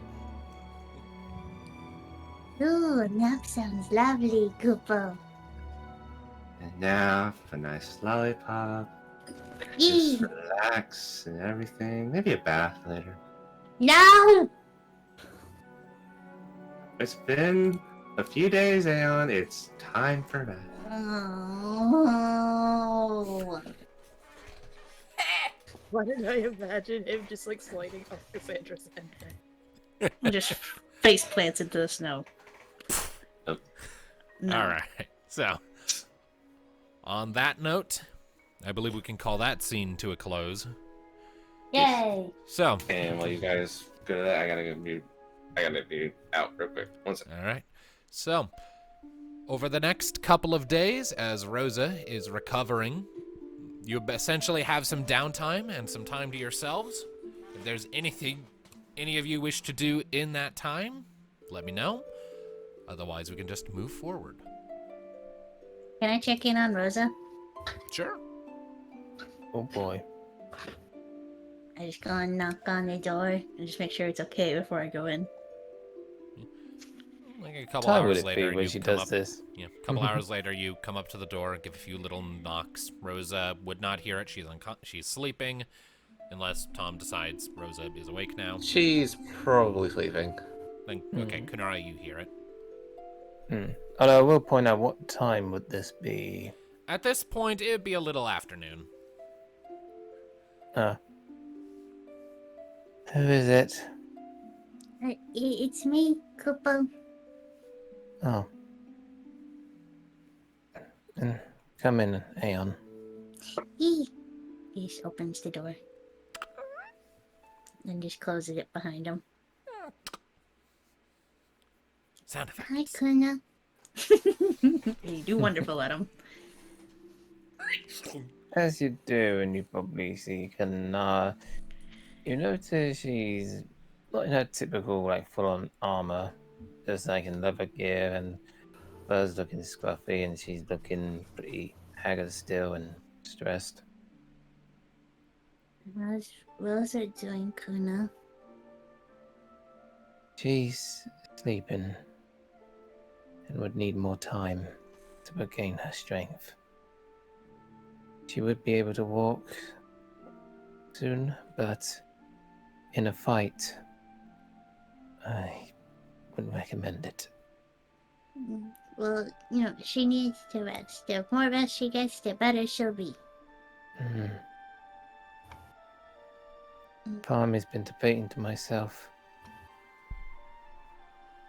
I know she'd be able to walk again in 2 days, but I'd rather not us travel out there while she's in this condition. Oh, of course.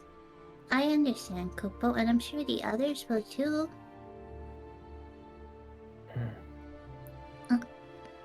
Kuna, you seem exhausted yourself. I can watch over Rosa if you want to take a little nap. I appreciate the offer, but I need to do this for her.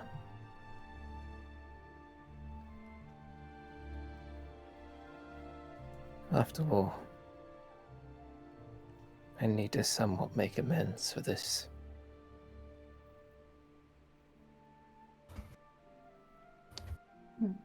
Kuna. He just kind of goes up to her and just like floats in front of her. Please don't be hard on yourself, Kuna. You didn't do anything. Rosa was protecting you. Exactly. I didn't do anything. I should have. Everyone's just blaming themselves today. Jesus. I say, if Kai maybe lost the Scarab, she'd be blaming herself. But it's like, I should have had better hands on it. What was I thinking? Why? Yep. I was in charge, and I let my guard down. I foolishly thought that we were fine and didn't even question, nor did I even consider the complete stranger could have been a danger of some sorts. Until it was too late. You know what, Kupo? You sound just like Sandra. I was just talking to her earlier and she said the exact same thing you did, Kupo. It just shows that how alike you two are.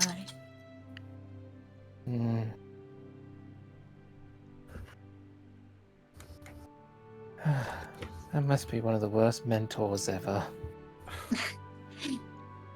I think you're doing a great job, actually.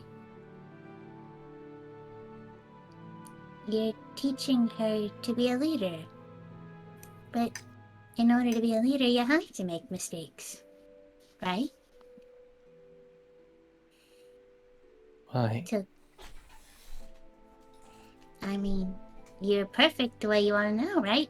But I'm sure you didn't get it right the first time, did you? I wouldn't say I'm perfect. But I get what you're saying. Look at all the skills you can do, Kuna. That's what makes you you. That's what makes you perfect to us. And even with that, you still learn something new every day. Meeting us is a sure way of showing that, right? You're not wrong, that's for sure. Just like I told Sandra, we'll just need to be cautious, Kupo. Yes. He kind of just gives her a hug. But please don't blame yourself, because I know Rosa wouldn't do that. Nobody here blames you.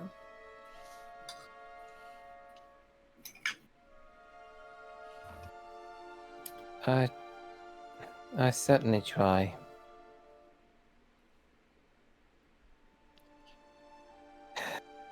But I think I definitely need some time to recollect myself in a way.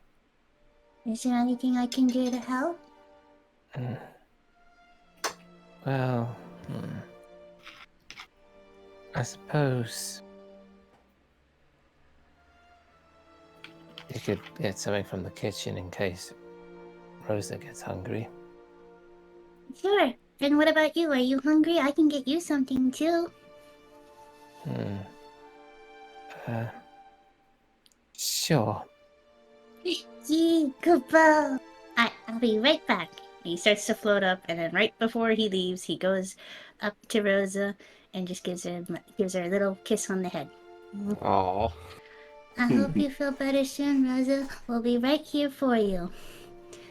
He just gets up and then goes to get something out of the kitchen for them. All right. So, yeah, I got back. Where is Cassandra right now? I don't know. Bed. We're taking some downtime at the moment. This is the same day that Cassandra and Aeon had their chat up on the roof just a couple hours later that we just got done with. Like, we're in a point where if you want to do something in the couple days that Rosa's recovering, you have reign to do it. Otherwise, we can just move on. So, for everyone. That's where I've been. I finished Aeon's thing. He's probably going to be helping out if Puna needs anything, or for Rosa, or if anybody needs anything. Yeah. So I guess at this point, for Hades. So I guess at this point, with seeing Aeon leave the room, Cassandra just kind of pokes her head in.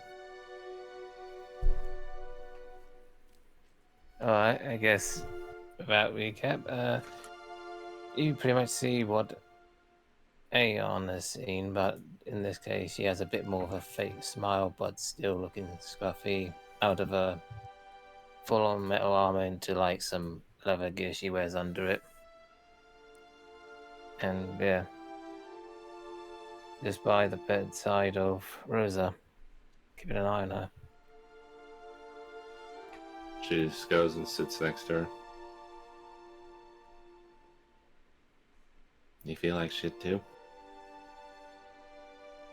A lot more than usual. But Aeon has given me some comforting words and has informed me you and I have something else in common, it appears. And what's that? We both blame ourselves for this. Yeah. I guess that's a bad habit of mine.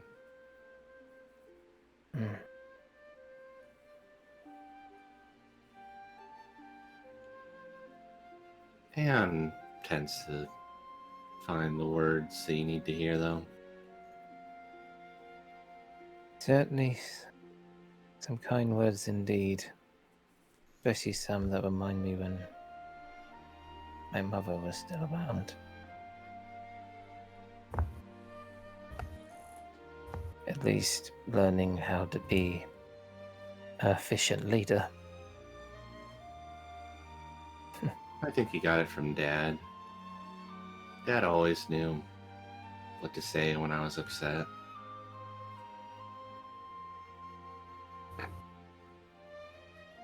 She just kind of takes her hand out and kind of strokes Rosa's hair.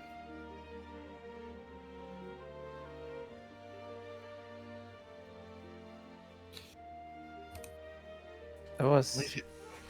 You just hit a few bumps on the road is all. That may be true, but it's a mistake I wish not to make again. As comforting as the words are, I'm afraid there is 2 scars on my history that I would never, ever be able to shift. I mean, I know it's not intentional, but still, thinking on it, this for me is how I lost my parents. I wish not to lose any of you because of me. You've heard my story. I know how it feels. I Yeah, lost my dad and my home all in pretty much a couple days.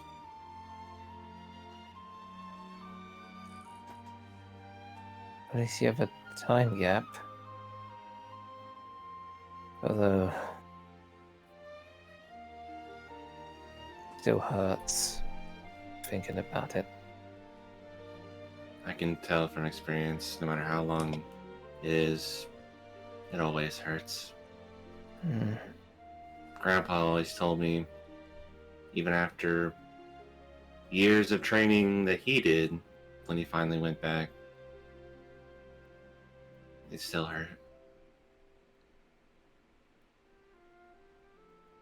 He always said the pain never really goes away. But the secret behind beating it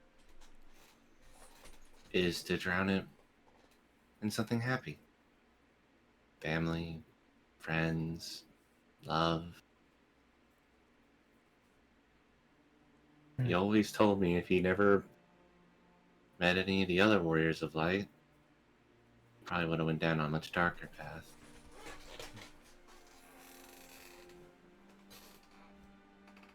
My clan, at least from the knowledge of our greed-wise shamans said, we have somewhat of a similar culture or phrase, whatever you wish to call it.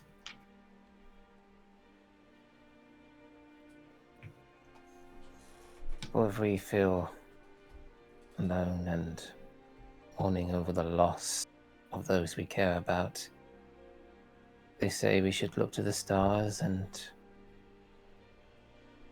to see if they're shining upon us. We're sure they're not with us anymore. But if you forever hold them most dear, perhaps in some form they would be with you. Perhaps even guide you.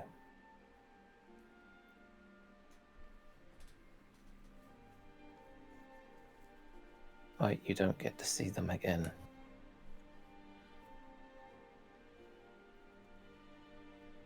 Mm-hmm. But if such things are true, and if there is some form of, I don't know, afterlife beyond this plane of existence, I don't know what my parents would think of me.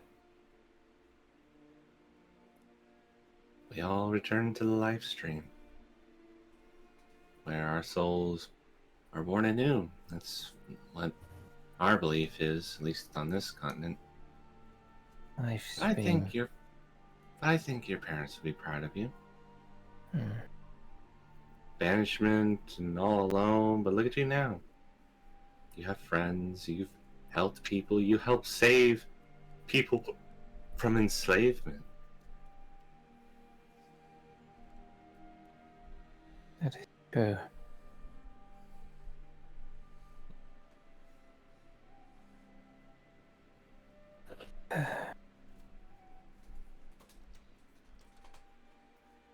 And then I guess I do blame myself. Deep down, I know my parents wouldn't want me to do that. I know Dad would be giving me quite the earful if he saw me like this.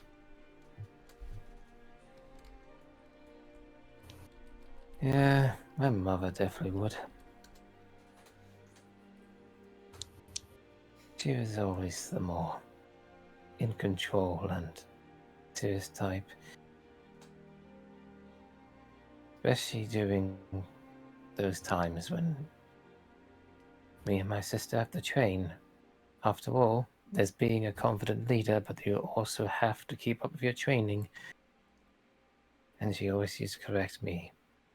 Like, Gnar, control your emotions. Eclipsa, work with your sister a bit better. You know, her barking orders, I actually miss all that. Sounds like Dad. Like, Cassandra, that jump was horrible. You should do better next time. Cassandra, that's a spear, not a baton. You're a dragoon, not a cheerleader.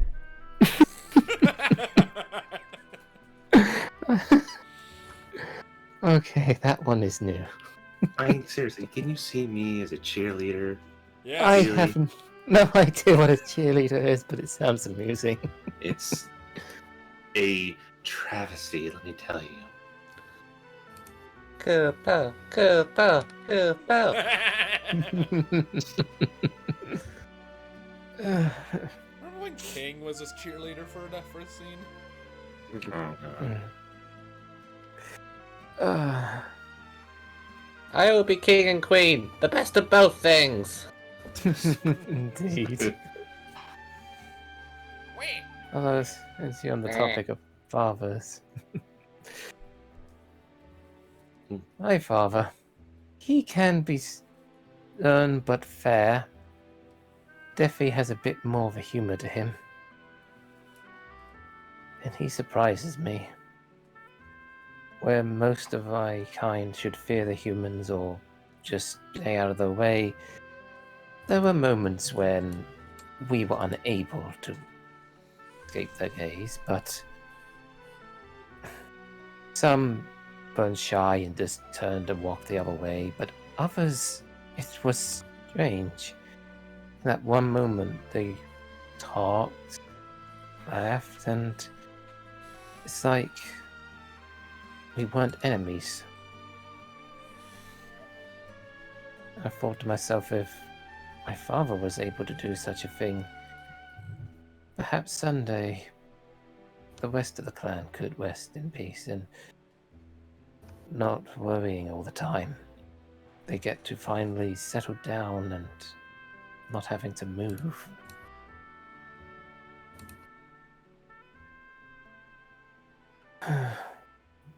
So who knows? Maybe one day you'll go back and show them all that you've learned here?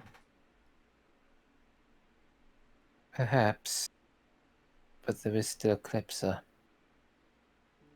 We'll cross that bridge when we get to it.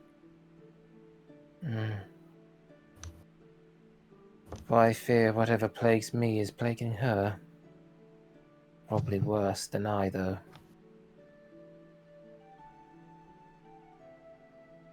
I know conflict probably won't be unavoidable, but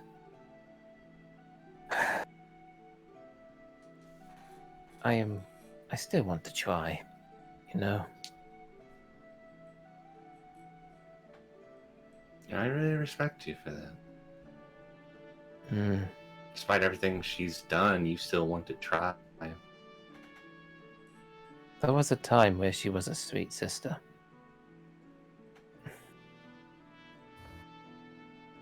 And times where I had to stand up for her.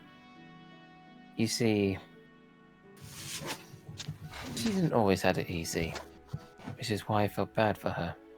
There were others who looked down on her, whether it's because she's not the exact build of a fang blade or even has the markings or the coloration of them. She doesn't even have the blue eyes. Instead, they were more like my father's. Even having them more of a darker fur than my father. Very recognizable to your typical fang blade with black and white fur and blue eyes, but I didn't care what others thought. We were both born in the same family and she was my sister.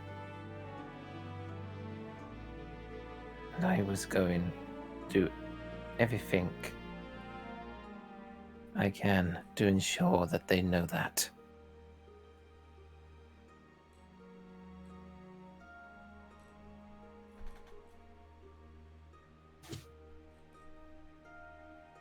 And she did get respect over time. A bit unsociable, but she got there. But now, looking on the present, being far away from her and our falling out, a lot has changed to the point where part of me barely recognize her. But it could be a multitude of things. Could be a grudge against humans, could be the hard start. Perhaps even just feel like she needs to push herself even harder for responsibility, and then it all, sink in that she would be in charge of this clan someday. I just wish that she keeps in mind she doesn't have to do it alone.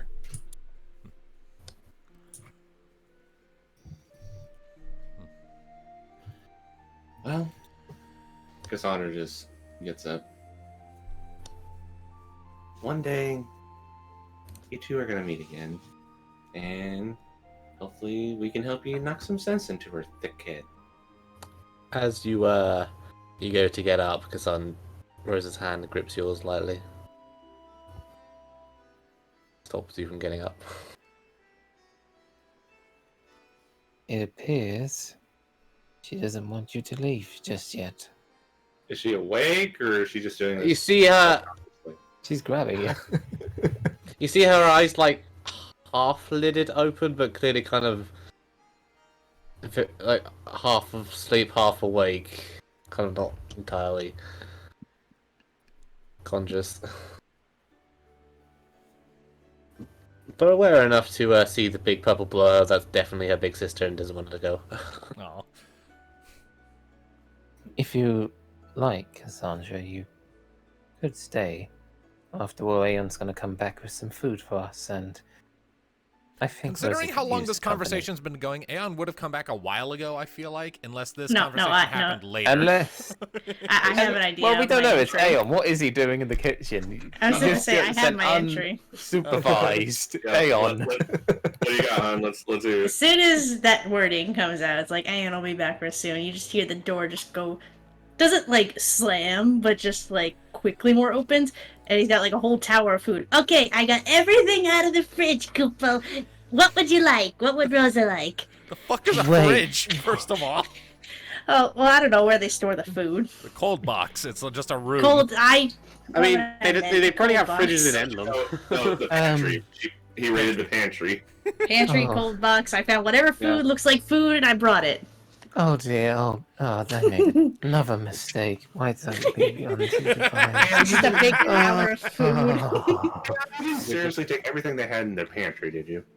Well, she didn't specify what she wanted. She just said she wanted food for Rosa and her, so I just took what I could find. Why did I just say soup? I could have just said just bring back soup. And then from downstairs you hear, "Where the fuck's all the food?"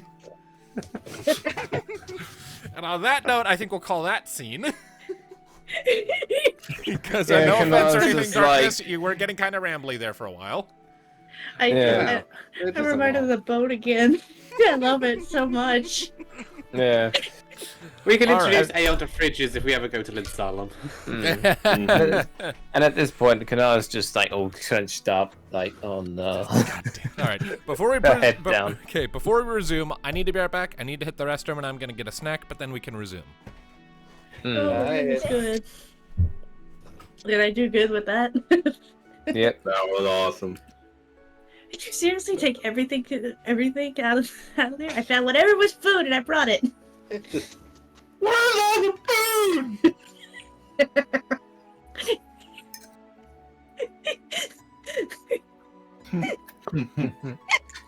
Oh dear. I love my Agent of Chaos so much. Chaos. Chaos. But so Rosa reaching for Cassandra, not wanting her to leave. So is Cassandra winning points back to being the big sister and being forgiven for the big fight? You don't know. She's not entirely conscious. You don't know what she's thinking. Yes. She could be in a stir dream where she's holding some strong, muscly, shirtless man. She kind of half-lidded awake, like probably not even gonna remember it, but sees a purple blur of your armor. It's like, oh, big sister, stay. And then I sleeps do again. have one thing to put into this scene before when Skidarma comes back. It's just gonna be really quick. Mm-hmm. But I'll protect, like what Tony should, where he said there in the chat how protective everyone is of Rosa. I mean, they are. I feel like I am the group pet. You've got the Mama Wolf, you've got the Big Sister, you've got the emotional support Moogle, you've got Kyanna the therapist. Fluffy, who is Fluffy. Fluffy, who is the protector. So yeah, Rosa is. I was just talking. Don't worry about it. I did want to add one thing to the scene, and I promise it's really quick. Go for it. So after the whole food situation is taken care of, and Yeah, Kanal's probably taking some of that. just back. I'm sure like there was lots of apologizing, lots of trying to work things out, so we don't. We're sorry. I'm not Goopo. So at the end of it all, where I'm sure whatever they could get Rosa to eat and keep down, Cassandra's just gonna,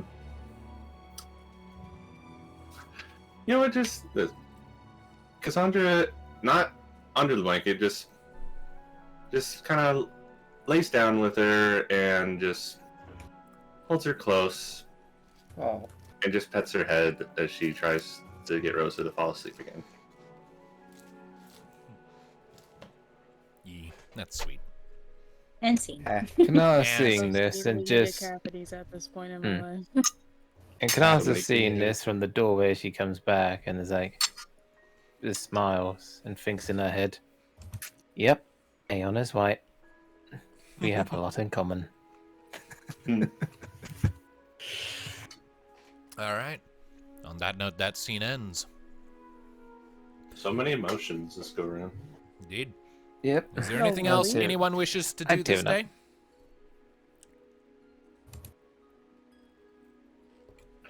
If not- no, I don't think we have anything. Then we'll move on to the next day. So, the next day, Rosa, you are feeling much better. As the sun rises, you've officially, because the timer for your recovery period before you were travel worthy started the previous day. But now, after that, you find yourself waking up, and after a few hours in the morning, Aw. Thulania has looked over, your current condition and whatnot, and after a minute, she leans back. All right. You should be good to get up and move around. You should be all right for travel as long as you take it easy. Stay in a wagon if you have one. I mean, my head's still pounding a bit, but I think I can walk, probably, maybe. Oh, I'm gonna keep a bucket close. Probably a good idea. But I don't imagine your stomach to be causing you much more issues other than mild complaining. The worst of the draft has passed through your system at this point.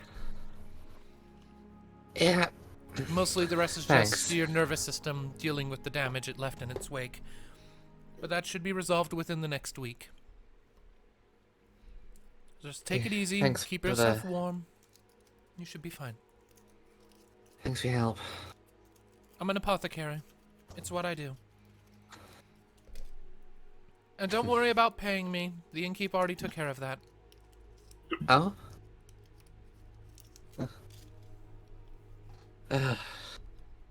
Brought him so much trouble. I hope Cassandra didn't give him too much of a hard time. She get kind of protective when bad things happen to me. Your friend Cassandra was a little uptight the first morning, but she calmed down fast enough. She seems to be doing all right now, at least as far as I can tell, but in fairness, I don't really know you folks. Not very well, at least. Speaking of Cassandra, like, what was Rosa's reaction to waking up to, like, Cassandra literally just holding her and then just petting her head? If she woke up during that time. If she woke up. She probably, during that time, she probably opened her eyes and at one point, saw Cassandra there, widened for a moment, then it just accepted it and went back to sleep. Yeah, okay. Purring.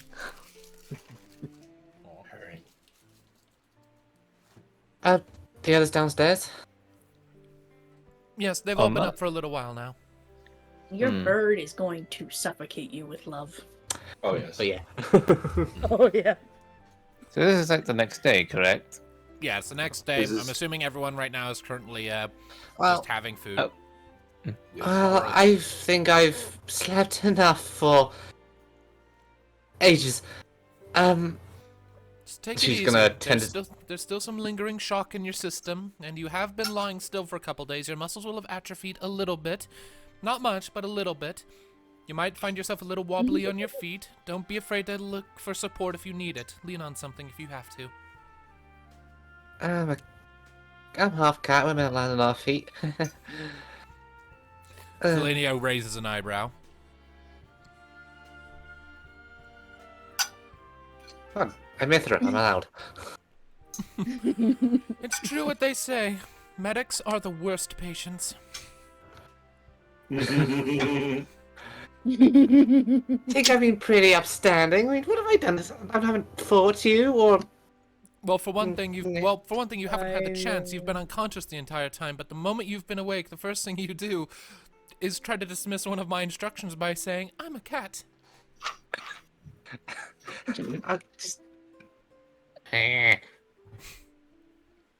Come on, I'll help you downstairs. Okay. I will point out as they're getting up, there'd be like a little note next to Rosa's bed led by Kanara. Unfortunately, though, as you go to read it, it's in her ancient dialects. Oh my god. I am, well, okay, I am sure that is incredibly sweet, whatever that is.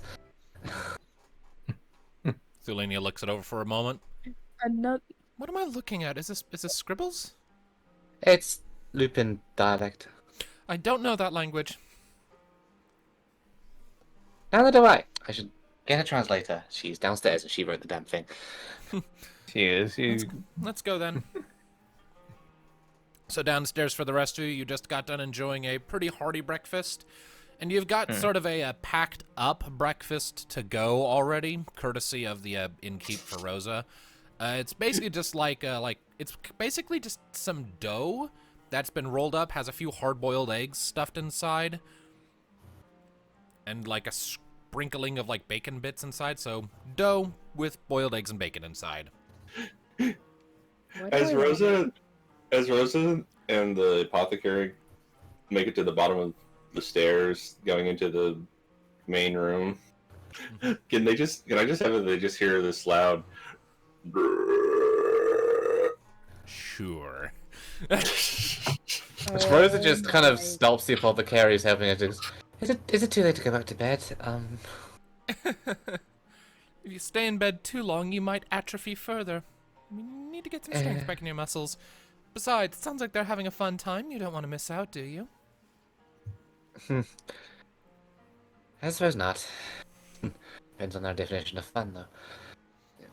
Loud belching. Only so many ways that can be interpreted. If it's alcohol-based, I'm surprised Aeon hasn't launched it through the roof. You people sound like a fun group. When it's not filled with... this. Yeah, they have the moments. Well, at the very least, you can take solace in the fact that they all very much cared, and they did their damnedest to look after you. I'm pretty sure at no point were you alone in that bed. Someone was always by your side.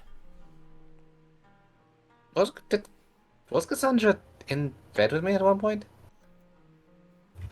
I don't know. I wasn't in the building the entire time. I do have other patients I have to tend to at my own building. There's a lot of shapes and things, but it's like a fever dream. I mean, we're fevering, so it makes sense. It's at about this point that you emerge out into the common room. Hi guys. Rosa! He just flies up and hugs her. And from her side, Cassandra also grabs her in a hug and looks at her. Okay, group hug. Be careful with her, be careful. She's not totally steady on her feet. Wait till you get outside. It's fine, it hurts so good. Ow. It hurts so good. Ari, you were saying something? Wait till you get outside with Fluffy. Oh no. And I will point out that Kanara's actually in the room. I actually sent a DM or something. Oh, okay, let's see here. Let me find it. Okay, you don't see any sign of Kunara, though. What, Kunara? I think I remember her being there, like, all the time. I know I definitely threw up on her at one point. To the rest of you, you would know this, you would have seen it. Kunara stepped outside some time ago. Yeah, she stepped outside a while back. Didn't really say anything. I have to catch up. She's probably brooding. Speaking of Viddy, is Viddy okay? Where's Viddy? Just literally Kai just going like, he's right here. She's just holding him. You pull out the Scarab, it lets out a few little clicks, ticks, and whirs. Gently like pets the top of him. Don't worry, Viddy, we're not letting the mean old thieves get you for the big rich people. That reminds me. She flicks Rosa on the nose. Oh! Never do that again. You scared the crap out of us. I'm a green mage, it's my job! She's not wrong. She's not wrong. That's kind of the whole thing of She green got a magic. double I bullet. would know. And it would have worked if we had all the facts. And then Cassandra pulls her in close. He's like, in all seriousness, please be more careful next time. You really scared us. Sorry. I would agree with the assessment that a bit more caution should be taken. The green magic ability to draw ailments into oneself is an incredibly powerful curative tool, but it has to be used with a certain degree of caution and foresight. But, from everything I understand, you had no reason to suspect you also had the affliction, so... I didn't suspect Kaelin. I thought it was... We've had problems with someone else in the past, after Kunara specifically, and I thought it was targeted on her. Guess I panicked a bit. Well... In future, just show a little more discretion, yeah? We just saved Kaelin from the Yeti, and everything was going well, and we were getting on. I thought he was like a new friend, and he... Cassandra just starts petting her head. Not all people are like us, Rosa. Not quite as honest and not as kind. I hate that guy. I hate him too. We all hate him. And we're all gonna, and if we ever see him again, we're gonna hang him from the highest tower we can find. Please do. Well, you won't have to worry about him showing his head here again. The village watch has been notified about the danger he poses. If he shows up again, he'll get run out of town. Well, so I hope that general guy didn't charge too much for his services, since he failed. Personally, I don't care what that general does. He's also on my shit list. Let's really avoid Tenori forever. Yeah, I'm with Kayana now. We're never going there again. Speaking of Kayana, are you okay? Huh? I'm fine. I just hear a distant bellowing of, huh?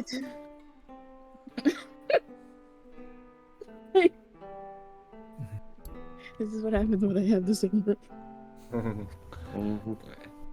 Anyway, you're saying? Anyway, a little panicked, but also I'm fine. That you're okay, and Viddy's okay. Thought I lost him for a second. Not just that, though, it's... I mean... The guy from the house and your dad.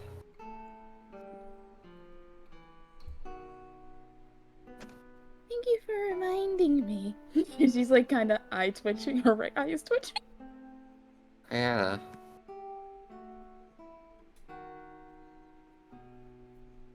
She's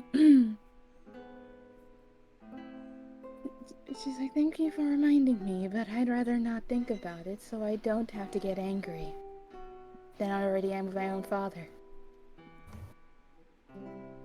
Okay. Yeah, I think we should avoid that subject and avoid Tenori altogether. Getting involved with a member of the council probably isn't the best idea. Especially when one of them is the daughter. The faster we get out of Lupinia, the better. We have about 300 gil after what we recovered from that whole mess on the slopes, so we need like 60 more to have enough for the trip over to Vitae. Mm-hmm. So that's why we're going to Lalato. And you, pokes her nose, are going to be sleeping in the cart the whole way there, and no but Fluffy is my chocobo, and who's going to, ride and direct her and stuff? No, but the only butt that is going to be on this road is yours in the cart, and it's going to stay there. Got it? Okay. Fine. Good, Rosa. I'm not a pet. And Cassandra just goes and gives you a piggyback ride. I don't. Okay. Be careful, do not drop her. Please don't. Don't. Don't jostle, I'm still. No, I'm good. I'm not throwing up. Uh-oh. Is she gonna throw up? No, she just about had it. From the jostling. Cassandra just looks back at the apothecary. Don't worry. Part of Dragoon training, they made us carry backpacks that weighed like 5 times what she does. It's not you I'm concerned about. Backpacks that weigh 5 times don't have risk of vomiting. I'm not gonna drop her. Now, come on, we're gonna get you to the cart, we're gonna get to Lalato, we're gonna make money, and then we're gonna get out of this stupid country and off to see your grandma. Remember Grandma? I remember Grandma. I'm also trying not to throw up, so. And she just starts carrying her off and out the door. Okay. You just get tackled by a bird. This is Kai, Aeon, we gotta get going. Alright, as soon as they walk out the door. Yep, as soon as you're out the door, there's this telltale... Oh, and no. Rosa, you look over just in time to see Fluffy skidding to a stop bot next to Cassandra. Hey, girl. Just kind of she's kind of been lifted on Cassandra's shoulder. She's like head high at the chocobo and rests her full head on Fluffy's. I'm okay, girl. Thank you for being so protective and worried. And just starts preening your hair. I know, it's pretty messy. It's a major case of bedhead. Starts snipping at the sleeves again. Why? Why is with you in that jacket?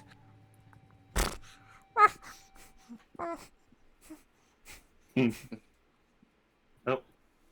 Come on, Fluffy. It's cart time. We gotta get going. And just like reaches her long neck around and just like clamps down on the basically like the back collar of Rosa's jacket and shirt. Basically just like scruffs her and picks her up. Okay, this is new. The bird is not picking up the cat. Hey, what is happening? Fluffy just carries you over to the wagon. You are too smart for your own good, Fluffs. Just drops you off in the back. Gently sets Yeah. Yeah, no, I love you too. Okay, Fluffy is here. Cat is now secure in her wagon. Now. My elf parts too. Elf cat, then. We need to really come up with a name for your species. Species? I'm not an alien. Well, I mean, you're a hybrid. So is it like a Miss Elf or? Get in the bloody card. We gotta find our Lupin first. All right, Kunara. Is Kunara anywhere around? Looking around. Darkness, where is Kunara? Well, as you mentioned that, if you all paid attention, do you hear something like hitting, like repeatedly, like going, like I think. Oh, she's doing what I did to the tree when we had that argument. Remember? Oh, she's abusing the tree. Okay. You won't know till you get there. Well, Cass, could you go and get her? I don't want to move too much. I will throw up again. Did you call her Cass? Yep. She opens her mouth, but kind of just smiles. Like, It's more acceptable than Cassie. true. He's like, all right, I'll go get our Lupin. You, is it Aeon? Yes, Sandra. You are on cat watching duty. She is not to move or do anything but rest. Is that understood? Yes. He just goes and sits on Rosa's lap. We have so much to talk about. Yes, and I have not had nearly enough emotional support over time. You are my. Yay! Yeah, and then guys is gonna be staying behind just to keep an eye on Rosa as well. She's like, you know what? I'll just keep an eye on Rosa as well. Yep. Make sure they stay out of trouble, Kai. I'll be right back with our wolf. Good joke, Cassie. She stops and just like, go, let it go, and just starts walking. This goes around going, let it go, let it go, don't It's not kick gonna the bother bitch in me the face. Let it go, don't kick the bitch in the face. I'm gonna punt that potato like a sack. Okay. And I guess she looks for the source of the noise. So, I assume sort of heading out into like the backyard of the inn where the well is, you would find Kunara there with a makeshift target set up to shoot at. Is she shooting with a bow, or is she? Yeah, sword, shooting with her or bow. what?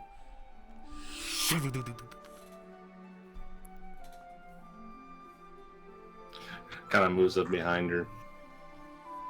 Need a little more to the left. You need to lean a little more to the left. You're off. Oh, I'm not off. Just wanted to suffer. And as you took that second shot, you then realise, not exactly looking like it, but pretty much it does bear some sort of resemblance to the guy that drugged the all. At least the best you could basically make. Nice. Looks almost exactly like him. Yeah. Only not quite as dickish. About as fake, though. Yeah, it's missing the sense of fear and other things that makes him. Mm-hmm. Oh. So, Rosa's awake and in the cart. We're ready to head off. she was about to shoot another arrow, but then she slowly withdraws it. So we're already on the move.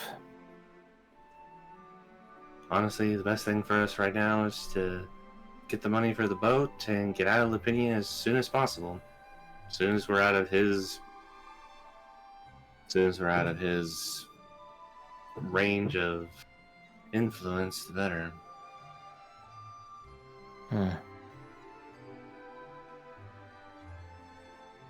Yeah, I don't think he'll have much sway in Batay. Hey, that rhymed.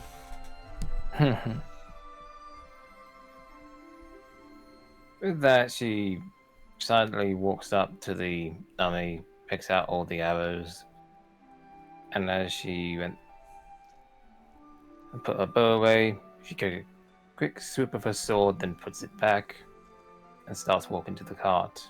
And that dummy just splits in half. The dummy just splits in half. Aww. I wanted to throw my spear at its head. Don't worry. I can make a better one. With practice. And they move to the cart. Indeed. Alright, so you return to the cart. Fluffy's all hitched up and ready to go, and Lapierre's eager to get a move on, just kind of eagerly stomping at the ground, just...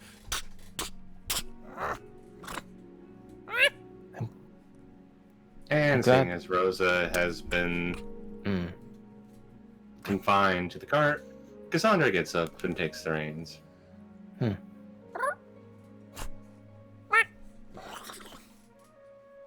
This is temporary. I know I'm not Rosa, Fluffy, but she needs a rest, so can you tolerate me just until then?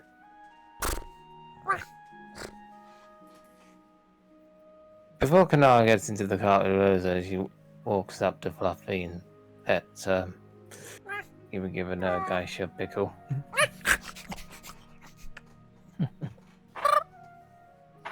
See, I promised she would be alright. Did I not?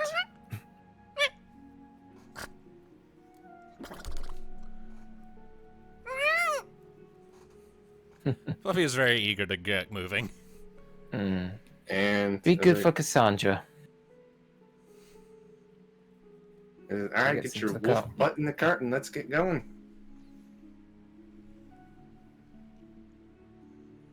Alright.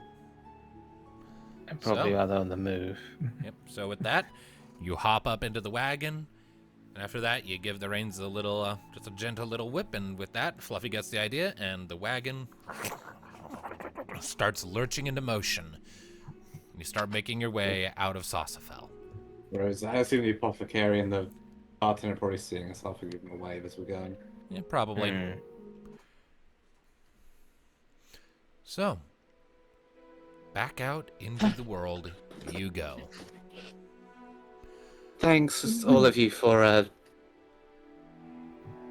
keeping an eye on me when that happened. It's the least we can all do. Admittedly, I missed some sleep, but I managed to catch all that up thanks to Aeon's advice and the comfort of knowing that you'd be fine. Oh, you should definitely catch up on any sleep you've missed while on the cart, because you need sleep. Else you can't protect anyone if you can't protect yourself.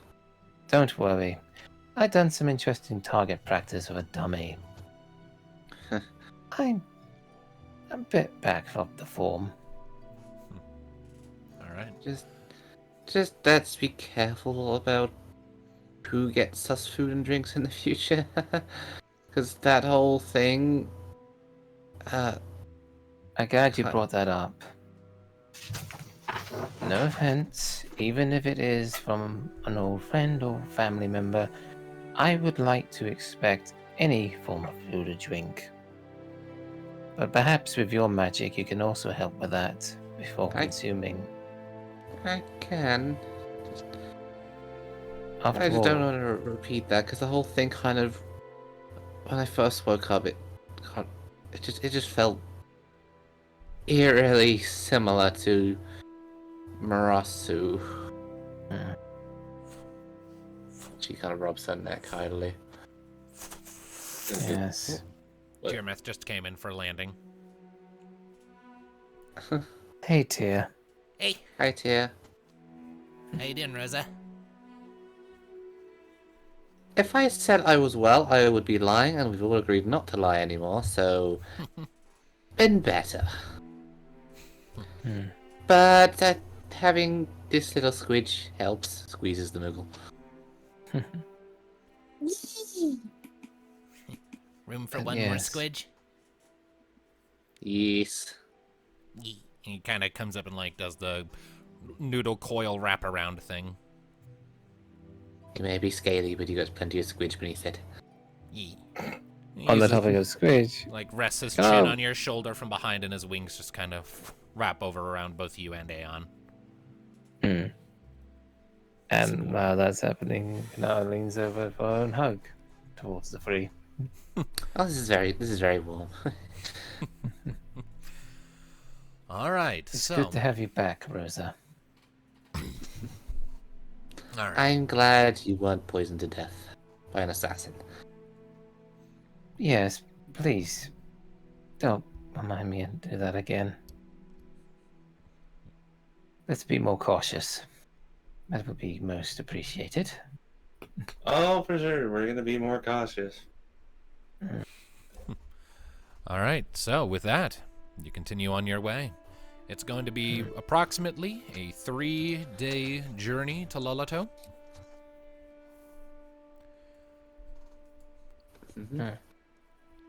Movement speed doubled So Rosa because won't- of wagon. So Rosa won't Yep. quite be fully recovered yet. Not but, unless you get some damn good rolls on healing. we don't have, none of us have any. That won't stop you from rolling it, though. I wanna try. Oh no. The Moogle wants to try. Okay, here we go. All right. Aeon somehow just finds like a nurse's outfit.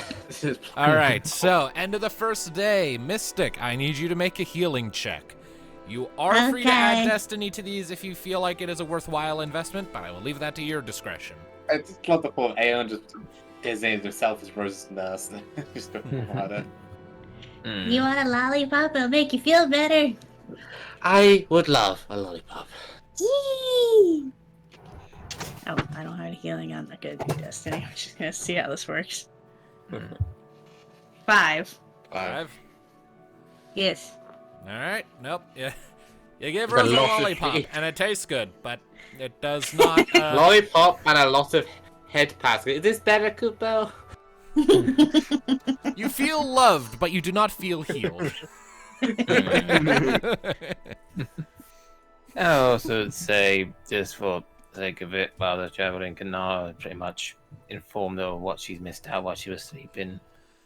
All right. Give her the rundown on everything she missed. And Kana is surprisingly having a bit of effort to make sure that Fluffy's all right, and may even form a bit of a bond there, depending on the mindset of the Nature Fluffy. check. Okie dokie. Ironic, considering one of the first interactions with Fluffy was. talking Yeah, about how you but- hated Was you Chocobo. threatening to eat her? You do not eat my chocobo. Or at least giving them a warning, they keep that away because instead she might mistake it as prey. It's a way of warning, I guess. All right. You're. At least she gave Fluffy a warning, unlike that poor other chocobo. All right, there's the cam. Roll it. Yep, there's the cam. And what am I rolling? Nature? Nature. Nature. I don't get a bonus, or do I? What's the Nope. tears bonus again? No, tears bonus is awareness. Fluffy gives nature, but only to Ah. Rosa. But only to Rosa, so Okay. you're just rolling your nature skill. Alright. Let's roll. Oh, almost a crit. He just dropped. 5 and a 6. You Do you actually always have any nature score though? eyeballs, God. It's a lupin, Kanar, Doesn't mean anything. A lupin doesn't necessarily have to be all naturey. They could reject No, but tracking is part of it. That is true. And what are canines good at? Bloody Sorry to call her a bloodhound. dog.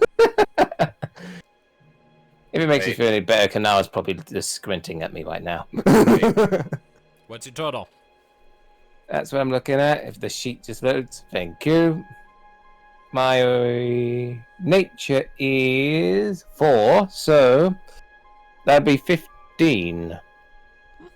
All things considered, as you're sort of helping to make sure that Fluffy's all right, following some instructions from Rosa on her favorite like little habits and whatnot, you get the sense as you're sort of working that Fluffy does recognize that you went out of your way to like help Rosa when she was out and unconscious, and you're getting a very potent like sense of like gratitude and a reinforcement of trust from Fluffy. So she definitely seems more willing to trust you and just be affectionate in your general direction, mostly seemingly out of gratitude to you for saving Rosa, but still, like, she's definitely fully recognized you as part of the flock at this point.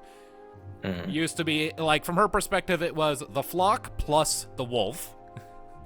Now it's just the flock. Yep.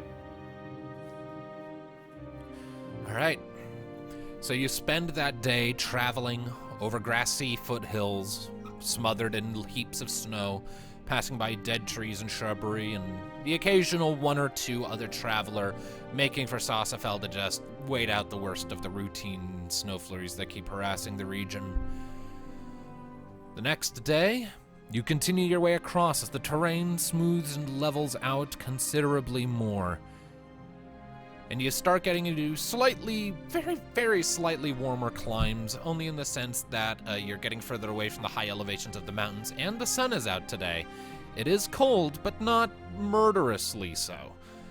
And mostly thanks to said sunlight and the fact that it reflects up off of the snow, creating this sort of heat waves from two directions kind of thing. So the air is freezing, but you've got sunlight from above and below to counteract that. So it's actually pretty nice. Blinding as all hell. I need someone to make another medicine check for tending to Rosa. Okay. Okay, Aeon the nurse I was is gonna on give it it. a shot, but go ahead. Aeon the nurse is Nurse on it. Aeon. Aeon is the nurse. I mean, Aeon Kunara, is if you best. want to Aeon help, on I'll the let way. you add I mean, if Another 5. Just more lollipops. All right, another more head 5. patting. Another 5. All right, more head pats, another lollipop. Again, you feel loved, you don't feel healed. What is with all the 5s? It's literally the same numbers. It is? Yeah. Don't worry, Aeon, you are best nurse. And just ruffles him on the Yay! head. Is healing Rosa with love. All right. Third And day I of travel. trust- Again, it is colder this time on this third day of travel, but the sun is still out and the reflected heat rays make up for it a little bit, but not necessarily by a lot this time. But regardless, it is getting on towards the end of the day. The sun is setting when at long last the city of Loloto appears in the distance. And Cassandra and Aeon, and possibly Kunara, would have seen this city and passed through it before. You would have had to get to Poriton in order to reach the ship for Marasu, though you wouldn't have necessarily spent much time here. And Kayana, you've spent time here before. You spent like a good few months here before you went to Marasu. Rosa is the only one who wouldn't have seen it, but it is quite the spectacle of a city, quite unlike anything you have seen before. As you are coming into view, over the distant hills, you see these tall, coiling, earth-typed spires sort of rising up in the heart of the city, sort of connected to one another at various points by yet more organically sort of coiling bridges. It's almost like a Morrowind town in that sense. And further down, while you see plenty of just more regular architectural buildings, you see plenty more of these sort of tall, distorted, almost like stretched out egg-shaped, spiraling earthen homes and abodes, giving this whole thing this almost vaguely threatening spiky appearance, but it's more earthen and natural, like an artistically rendered molehill, or termite hill, rather. And you can see on its northern end from here, as you're sort of coming around, a gargantuan bridge spanning a northward flowing river that comes out of the nearby Skine Peak Mountains. And there is an absolute flurry of activity, or there would be a flurry of activity coming in and out of the gates were it not so late. As it is, there is a small degree of traffic in and out, the last passages of civilians going about their business before the gates close for the night. It is refreshing to be in amongst civilization again as the wagon pulls in through the city gates and into the streets. And it is tall, to be sure, as you're sort of looking up and around. Rosa, you feel decidedly small now. Wow. Tenori was horizontal. This is- This city is vertical. So cool. I'm gonna make notes on architecture now and historical relevance, and I'm going. Excuse me. She just starts getting out her notebooks and stuff and scribbling nonsense. I'm glad you're excited, but on the topic of notes, you did notify your parents on the situation, right? Sorry, while I was making notes, what did you say? Your parents, you did notify them, right? Oh dear.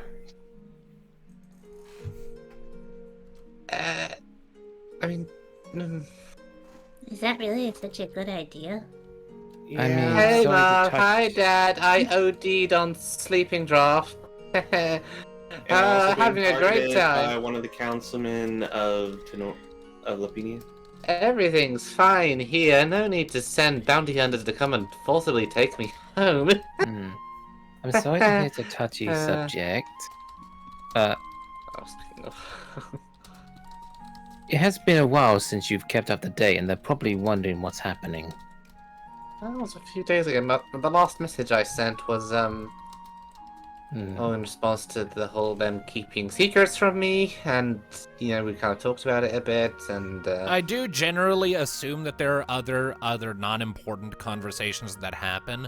The Rosa's book text log that we have is specifically just for the important things. There's just a lot of, idle chatter that can happen in between. And beyond that, there was a lot of, hi, Rosa, good morning, Rosa, but, I haven't actually responded in the last couple of days, because, dying. Yeah. Well, if you feel that you don't want to tell them yet, at least just let them know that you're alright. That's all, like a simple hello or something. Yeah, we don't need them sending a bounty hunter just because you didn't respond either. Oh, they wouldn't, Well- would they? So, Hey, as you're that's sort of off. checking your book, you actually realize this message is from yesterday. I will respond to this, and then I'm going to get back to being a nerd. Anyway. Indeed.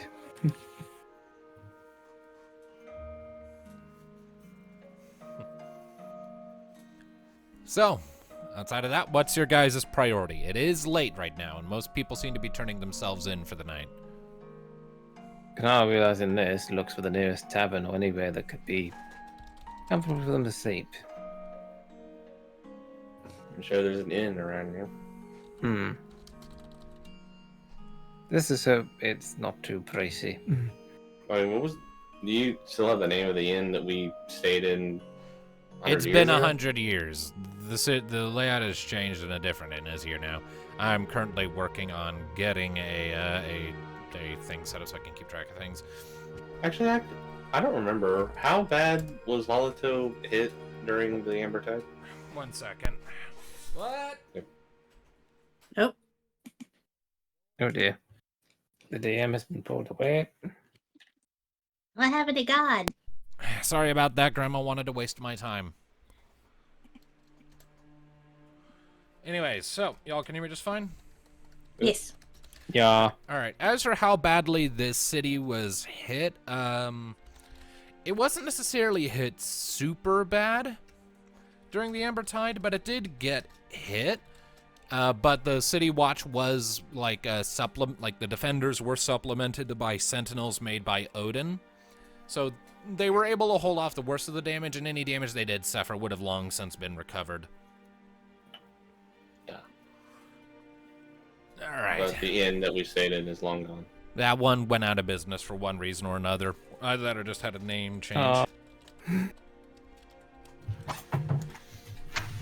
Give me just a second Business here. equals mistress.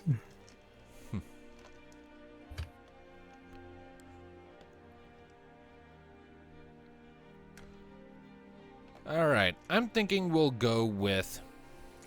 As you go ahead and make for me an inquiry check as you're hunting around for an inn to knuckle down for the night. Okay. Is it just a specific person or everyone? Kinara's the one kind of spearheading, so she Okay. can roll it. Got it. I can try. I'm pretty sure I don't have anything in inquiry. Oh.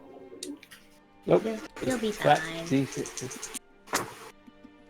That's a 5. Oh dear.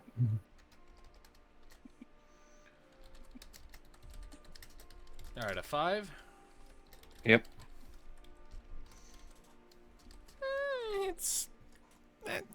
You're not used to big cities. So you kind of Yeah, look around pretty for a much. minute and are like, I don't know what to do.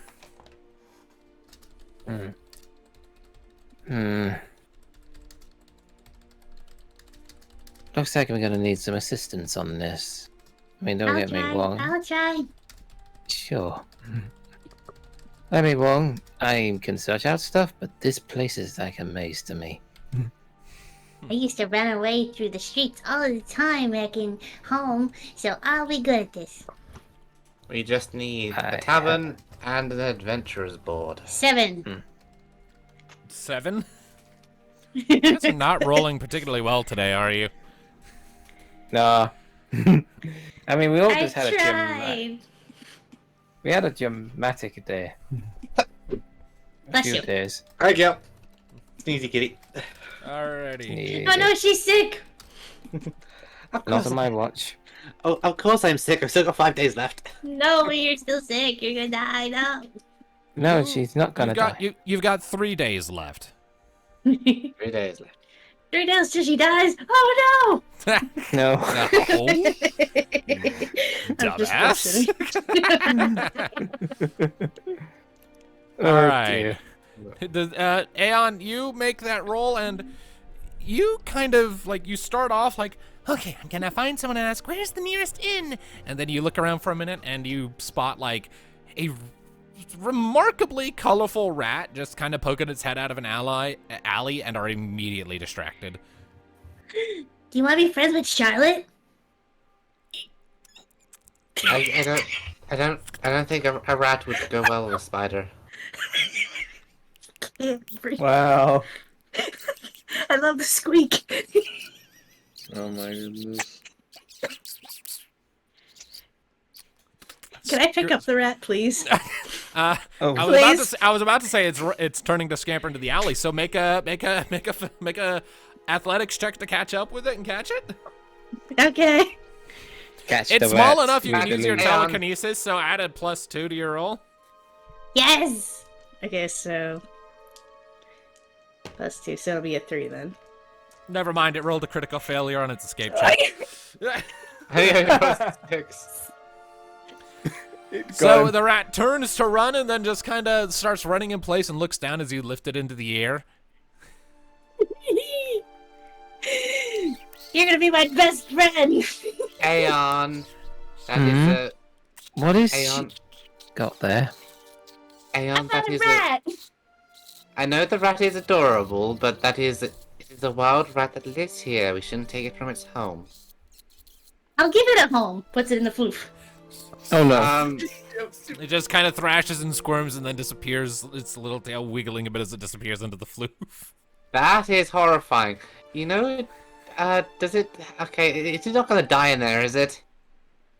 Well, Charlotte's in my fur, so I guess that counts. Charlotte isn't rat-sized. It's small. I have a new friend. Release the Aeon. rat. You literally so. Is it I mean, Aeon? if you want to keep the rat, it will permanently occupy an inventory slot as long as you keep him. Yeah, sure. Oh my god. This will be a distraction at one point. I'm doing the fishing rod scheme again. Sandra, help. Aeon.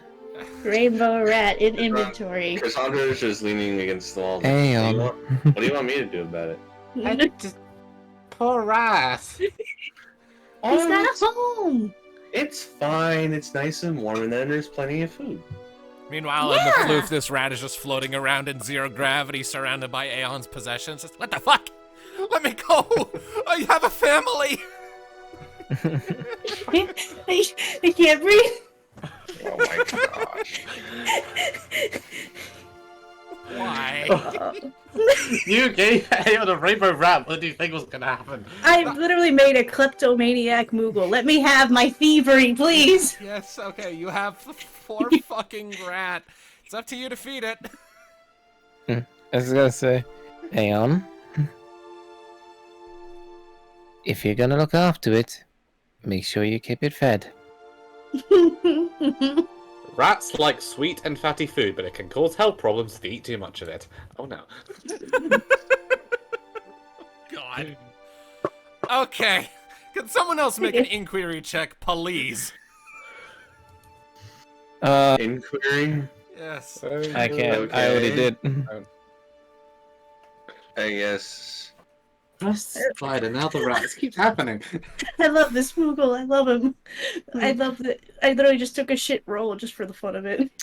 And Cassandra got a crit fail. Oh my god! What is Crash this? the cart! Crash the cart! Don't crash. Fluffy will stop you from crashing. Are you alright? I have an agent All right, of so chaos coming Cassandra, out. you're all right. So Cassandra, you're like, all right, you know what? Fuck this. I'll ask around, and you look around, and there's no one on the street. And it's like, damn it. We got the DM to go. You know what? Fuck this. That's what I thought too. At this rate, we're going to be knocking on doors just to find the nearest inn. Okay. At about this point, you know that it's at about this point that you all spot a Tarafel in what appears to be the garb of the City Watch coming up to you with a lantern in his hand. Hi, sir. Sir. Can I help you all with something? We are looking for a place to sleep. Could you Ah. please direct us to the nearest inn? Pretty please. Yeah, sure. You're like a block away. He turns and points a little to the back towards the gate.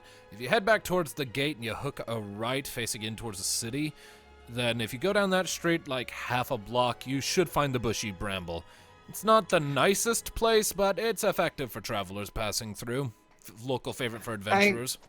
We Thank you. take it. Thank you, sir. One other thing. In the city, is there any significance to rainbow-colored rats? They probably fell into a vat of dye. Okay. Interesting. Thank you. Oh, it's not a pure rainbow? Boo, you're no fun. It's got a pure rainbow boo. Hang on, just like takes the rat out and just throws it away. No. All right. You're not a real rainbow. Okay, one second. Oh my god. Hells. I love You love this movie. playing Aeon. I love it so much. I love. All right, the instruction for the blue pill has been given. Back to the game. Yeah. All right, so you follow the guard's instructions, and sure enough, you soon find this bushy bramble inn and tavern, a two-story structure, sort of facing towards the city wall. And at this hour, it is well lit, and there is definitely some activity inside as people have gotten off work and are getting their drinks before they turn in for the night. It is cozy, it is active, and stepping in, you're greeted to a fairly simple, like about 10 feet, or rather more like 20 feet past the entrance, you see the bar and a sort of open kitchen space beyond it, and scattered around a bunch of rectangular tables, squared around with sort of bench seating. Off to the left, there's a staircase sort of spiraling up, hugging the wall to what you would assume to be the rooms up above. And yeah, it's pretty active in here, and just sort of seated in the corner, lightly strumming away at a harp. You do see a bard providing some gentle but soothing ambience, nothing super energetic. Mostly Tarafel in here, though you do see a couple of humans. So, how are we looking? Do you want anything to eat, or are we just going to go straight to bed? Well, we should at least look at the job board. I assume there's a... There was a notice board outside. That's a good idea. See what we've got. We've already got 300 gil, and we're already gonna spend some of that to stay here for a few nights. So we don't necessarily need the most extravagant job on the list. Just enough to spend the night here and get us to Batea. Yeah. I was thinking about picking up some jobs here and there, but if it does require your aid, then... Well, it's going to be like an adventuring job, so it's going to require all of us. I'm not picking up a job to take sweeping. We don't want to, like, 30 gil, and that's it. We need something adventurous and exciting and ow. Okay, I'm still hurting. Easy. I get the point. Cassandra, let's go. Let's look. Alright. All right. Let's see what we got on the board. All right, so you two are gonna go and look at the job board while I assume everyone else is Can going I to was looking secure as well? rooms. But... Okay, that'll leave Kyanna and Aeon to secure rooms. Yes, Okay. the most stable duo. The chaos I'm gonna go play with the bundle. rat. Are you just gonna pull the rat out in the middle of the common room? No, I'm gonna find a room first and then play with the rat. Okay. All right. All right. So there's a human lass behind the counter. As you're approaching, she glances up. Oh yeah, what can I do for you? Yeah, we're looking for some good paying jobs. You are going to the Is job it- board, which is outside. Yeah, this is. Oh, no, okay, Yeah, I got I'm sorry, confused. I'm sorry. This I is thought we were- Kyanna and I Aeon. thought we were okay. You said counter, and I thought you were confused. I thought they were just like going to. Don't worry, I got this. We're here to get some rooms, please. All right. It's 10 gil per room per night, 2 beds per room. We do have nicer ones you can get. Same number of beds, but 40 gil per night if you want to have access to some luxuries, like a warm bath right in the morning, breakfast in bed, and really, really comfortable beds, but we only have 2 of those.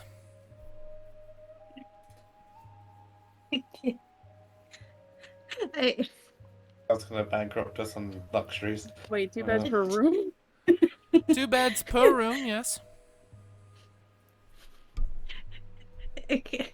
Alright, you have. Can you do it? Because I know if I do it as Aeon, I'm gonna mess it up. Because I'm trying not to be. I have to dial back on Aeon. I got it, sweetie. I got it, sweetie. What is happening? There's points I have to dial back on Aeon. Like I get too much into Aeon because I'm scared I'm gonna just be chaotic. It's like, oh, there's fancier rooms. Oh, Rosa does need the best rooms, and she's. Oh dear. You really want to make Freya proud, do you? No, it's getting too much into the character. I need Kai to talk, please. We'll have 2 rooms then. Just the regular ones? Yeah, regular ones. All right, that's 20 gil. All right. Oh my goodness. All right, may I have the names? Diana, Aeon. And of course, everyone else in your party, because you're getting rooms for them too. Yeah. Yeah, I didn't know if it maybe just the names of us who are ordering it or. And once she gets those jotted down, she goes back and comes back with a couple of keys. All right, here you go. Rooms 103 and 104, right up the steps. Don't bother rooms 101 or 102. They are occupied and the people in there are already sleeping. If you need anything else, feel free to let me know. Otherwise, I bid you a good night. Thank you. Good night. You're welcome. Outside, the stable trio, I guess? I don't know. The other trio. You make your way over to the market board. And as you're, or not market board, the notice board. And as you're looking it over, you do see plenty of different listings, though a lot of them appear to be for more mundane work. But as you're looking, you do eventually catch one missive that catches your attention. It reads, you know what, I'll just make a handout for it. I can do that easily enough and let you guys read it yourselves.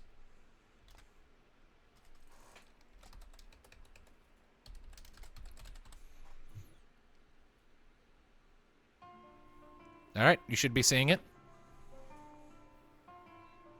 Okay. The Gilcrest Merchant Association and the Lolo Miners Guild request the aid of able-bodied men and women to descend to the deep shafts of the Lolo mines, investigate and remove the source of a significant disruption to local operations. A reward of 250 gil will be offered to whatever party identifies the source of the disruption, and another 300 for successful excision, so 550. For more details, inquire with the Lolo Miners Guild headquarters in the Iron Street, Lolo. Ooh. Why am I getting Mines? flashbacks to the Copperbell mines in 14?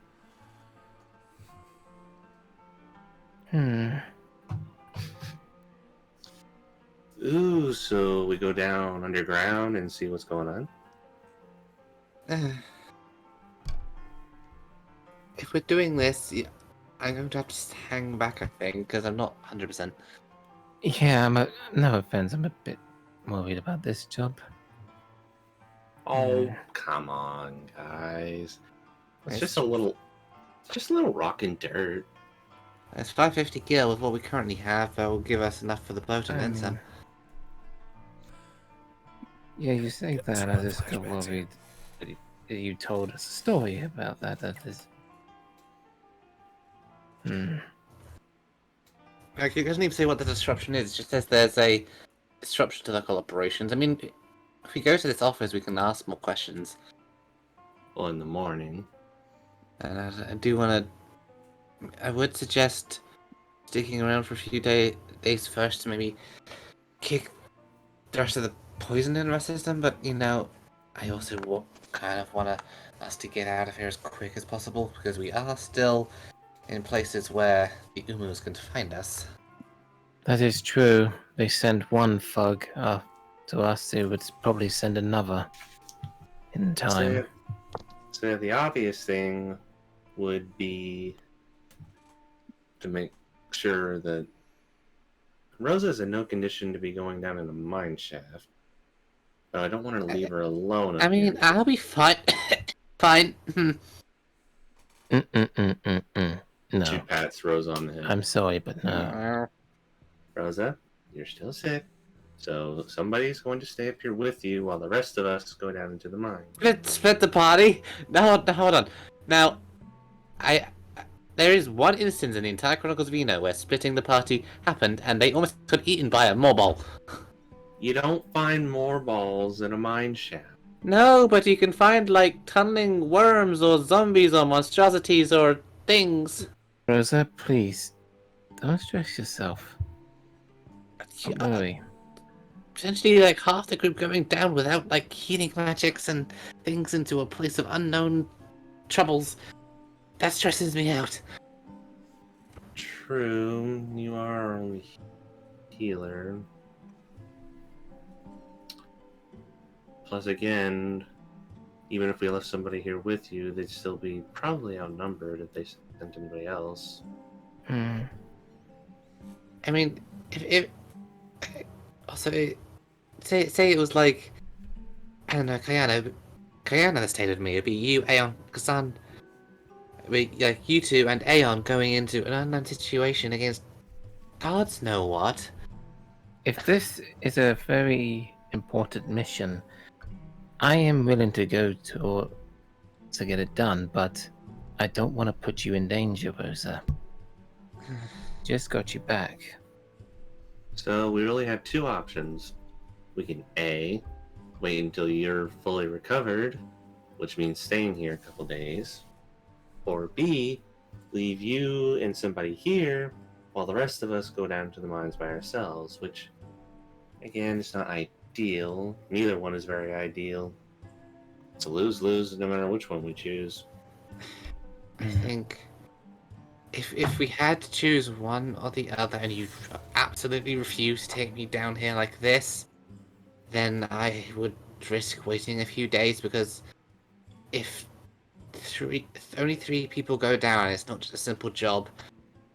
I don't want to be waiting here not knowing what's going on with all of you and you're like not coming back up because I wasn't there to do healing stuff and green magic and Yeah. You make a fair point.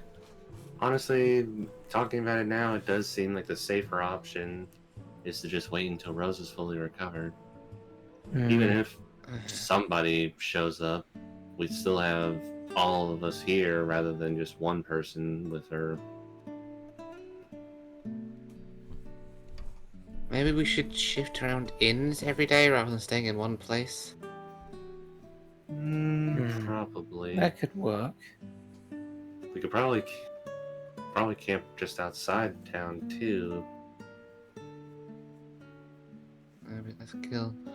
I mean, 3 days, 10 gil a piece, gil a day for an inn. So that's The 3 days at 150 gil. It's 10 gil per room, assuming the price remains constant from end to end. So, per So room, either- so 20 gil, so 40. About 60 gil for 3 days. Yeah, we do want to save up on gil. So probably staying out near the forest or just outside the city wall would probably be the best idea. What's some of the mundane jobs on there? Is there like any more like just mundane jobs? Yeah, there is some mundane work. There was like a request for help in like carrying some supplies from one end of the city to the other, helping organize a warehouse when the next shipment comes in a few days. I mean, Someone has a problem with just a bunch of small spiders, just regular spiders that wound up getting into their house because they had a bunch of like spider eggs that were laying in their floor, and they didn't realize until they all hatched. So there's just like 1,000 spiders in their house, and they're horribly arachnophobic, and I want someone to get rid of them. Someone you know what? Actually, hold on. No. I'm bringing something back around here. You actually do find a listing for, apparently, there was something of like a local pet shop, and a bunch of their rats escaped, and they're wanting them back. Oh. You're just doing this to spite me. I'm doing it to make it feel like it's part of the fucking world. I find a pet rat, he takes it away from me. Well, again, we don't know if it is theirs, so... I guess what mine. Do you think that rat was from the pet shop? Well, considering it had dye on it, maybe. Shall we? Let's just not tell Aeon. He might be sad. Yeah, trust me. Last time I took something from him, it did not end well. Let's just make sure. Can we just make sure that he looks after the rat and feeds him more than just sweets? Because that rat will get ill and it will die. Don't worry, I'll make sure he feeds the rat something more than just lollipops. Teach him responsibility when taking care of pets. He's taking care of Charlotte all this time. Charlotte takes care of herself. Then, from the sounds of it, we have a bit of a plan here. We work these less dangerous jobs, gain some gil, build up your strength. If I just focus on recovering these next few days, some of you could just. It doesn't necessarily need to be all of us at any given time, but just moving some boxes, warehousing, pest control, Yeah, that's perfectly fine. Me and Kunara can do the heavy lifting bit. Kai can organize the warehouse, and Aeon can probably just have Charlotte tell all those fighters to fuck off. I like this plan more. And then once, and a bit of extra gear on the side, doing standard things, and then we can do this. And she's gonna take the job posting off the board. All right, for the Lolo Mines one. Yep, as well as the other ones. All the ones we're accepting, essentially. All right. The gil rewards for the other 3. I'll just say this, more or less, if successfully completed, will just help cover the cost of in-rooms. So, assuming you get all 3 successful, then the cost of staying at an inn each night will just be covered by that. Alright. Okay. Right, so you've got that squared away? Then, we have a plan then. And when it comes to the big job, that's where we get back into form. It'd be a nice little test, wouldn't you think? Once I kicked this. You will. Healing just takes a bit of time, that's all. Speaking of, it's exhausting just standing here talking about this, so I'm gonna find my room now. I agree. That would be wise. Alright. Or I'll have to carry you up there again. Yeah, and also also Kai gave them the key to the room. Alright. So about this point, like, as you're turning to head inside, Kayana sort of pokes her head out, holds out the keys, like, hey, got him. Are we aware of the jobs? So I'm guessing just They have not yet told you. Okay. Oh, hi, Kai. We've picked out a job. We're probably gonna. Is Aeon there? Aeon? Yes, I'm here. I lost my voice. Okay, so picked up some things. Cassandra? So we've made up a little plan. The big job that's going to land us the most money is a little too big without our little healer cat. Pats Rosa on the head.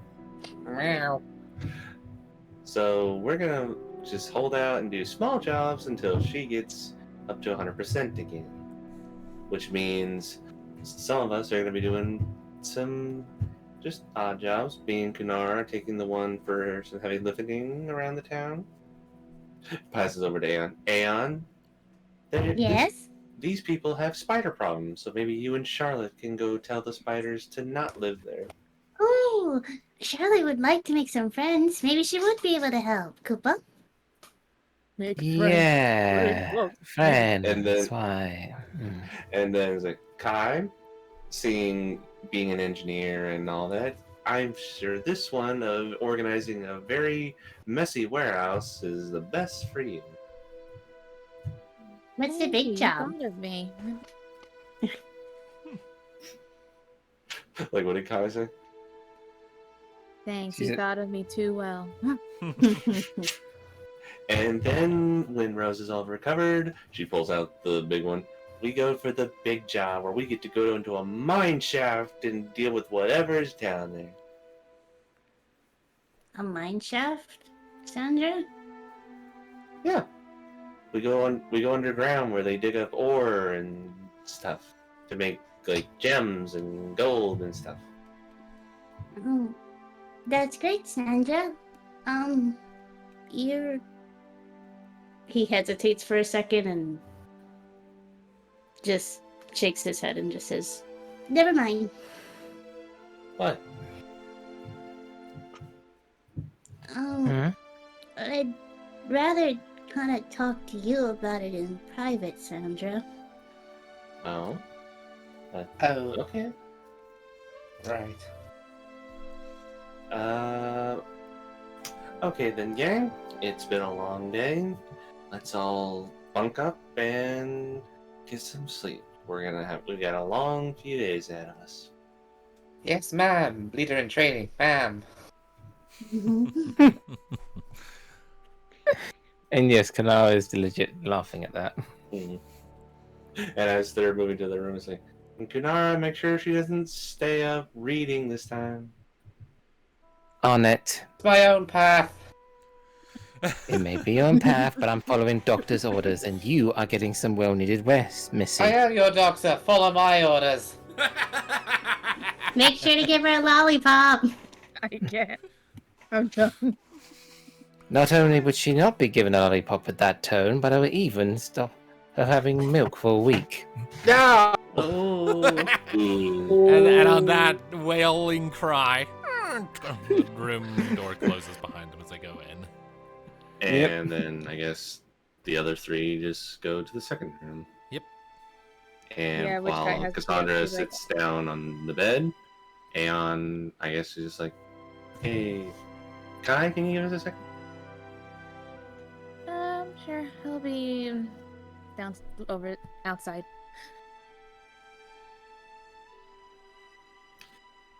And she just And she goes just and walks like, hey, yeah. Okay, Aeon, what's up? Are you sure you're gonna be okay with that job, Sandra? What do you mean? I don't really want to bring it up, but it's a mine, Kupo. She thinks about it for a second, and then her eyes go wide. Oh. I'm sorry, Kupo. I didn't want to bring it up. I got a little nervous. You haven't been in a mine since that. Since Dad died? Yeah, I just worried about you. I wasn't even thinking of that. I mean, there's a reason why Kanara was a bit about it. But she didn't want to say it out loud. I thought that was the whole purpose of why you were going with that, Skajorma. No, I wasn't thought even that thinking was of that. I need a generic side quest. Mineshaft trouble. Go. Did you check it? Congratulations. Drama. Wait, we're not gonna run into some big giants like in that one dungeon 14 at the beginning. I already know what you're gonna run into. He's Fair not gonna enough. tell us. Of course he's not. So just like Cassandra just like kind of slumps a little bit. Is like, I was so focused on getting money to get out of here, I didn't really think about it. I mean, I know you'll do great, Sandra. I just was worried about you, that was all. If I didn't bring it up, I'm sure it would have brought up as soon as you stepped in. Yeah, probably.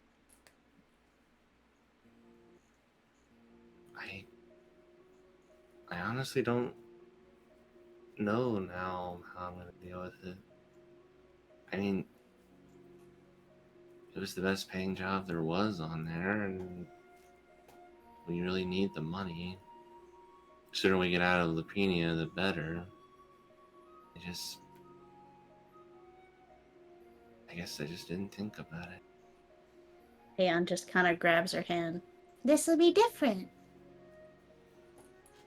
This time you'll have me, and you'll have the rest of your family. Freaking fly! Get out of my face! Oh my god! Charlotte missed one. Charlotte, get that fly. Oh, Stop Just submitted a slacking, cry. Charlotte. What are we paying you for? ugh. Bugs! Ugh. Yeah. Death to the fly. Oh.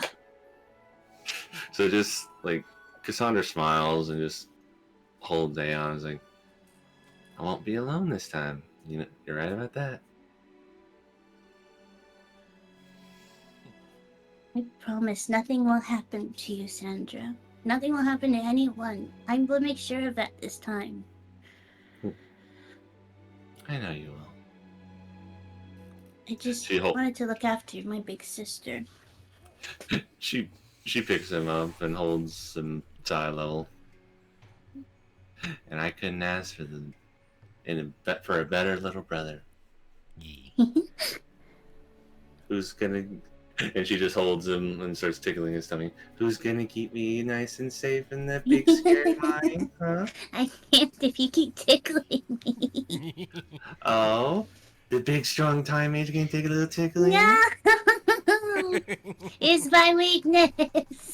Stop. You can summon meteorites from the sky and slow things down, put them in candy dimensions, and you can't take a little tickling. No, it's horrible. It's the worst punishment. Then why are you laughing? Because I can't control it. All right. And with that, we'll just that say- adorable note, I think we'll call it there for the week. There we go. Hey. That was a session. That was fun. Just imagine like Kayana just coming back to seeing the tickling match, and she's just like, Oh yeah. Just like, Just yeah, that die sounds of about right. All right. Coffee in hand, recovered from the end. And next time we get to work through the remainder of Rosa's illness, and then it's on to new things. I am sick, kitty. I just need an ice pack on my head and a thermometer in my mouth. And a lollipop. All And right. Well, either way, so thank you all, ladies and gentlemen, so much for joining us for this session of Final Fantasy Chronicles of Eno. We'll see you next time. Until then, keep listening, people. Bye-bye. yeah. Goodbye. Bye.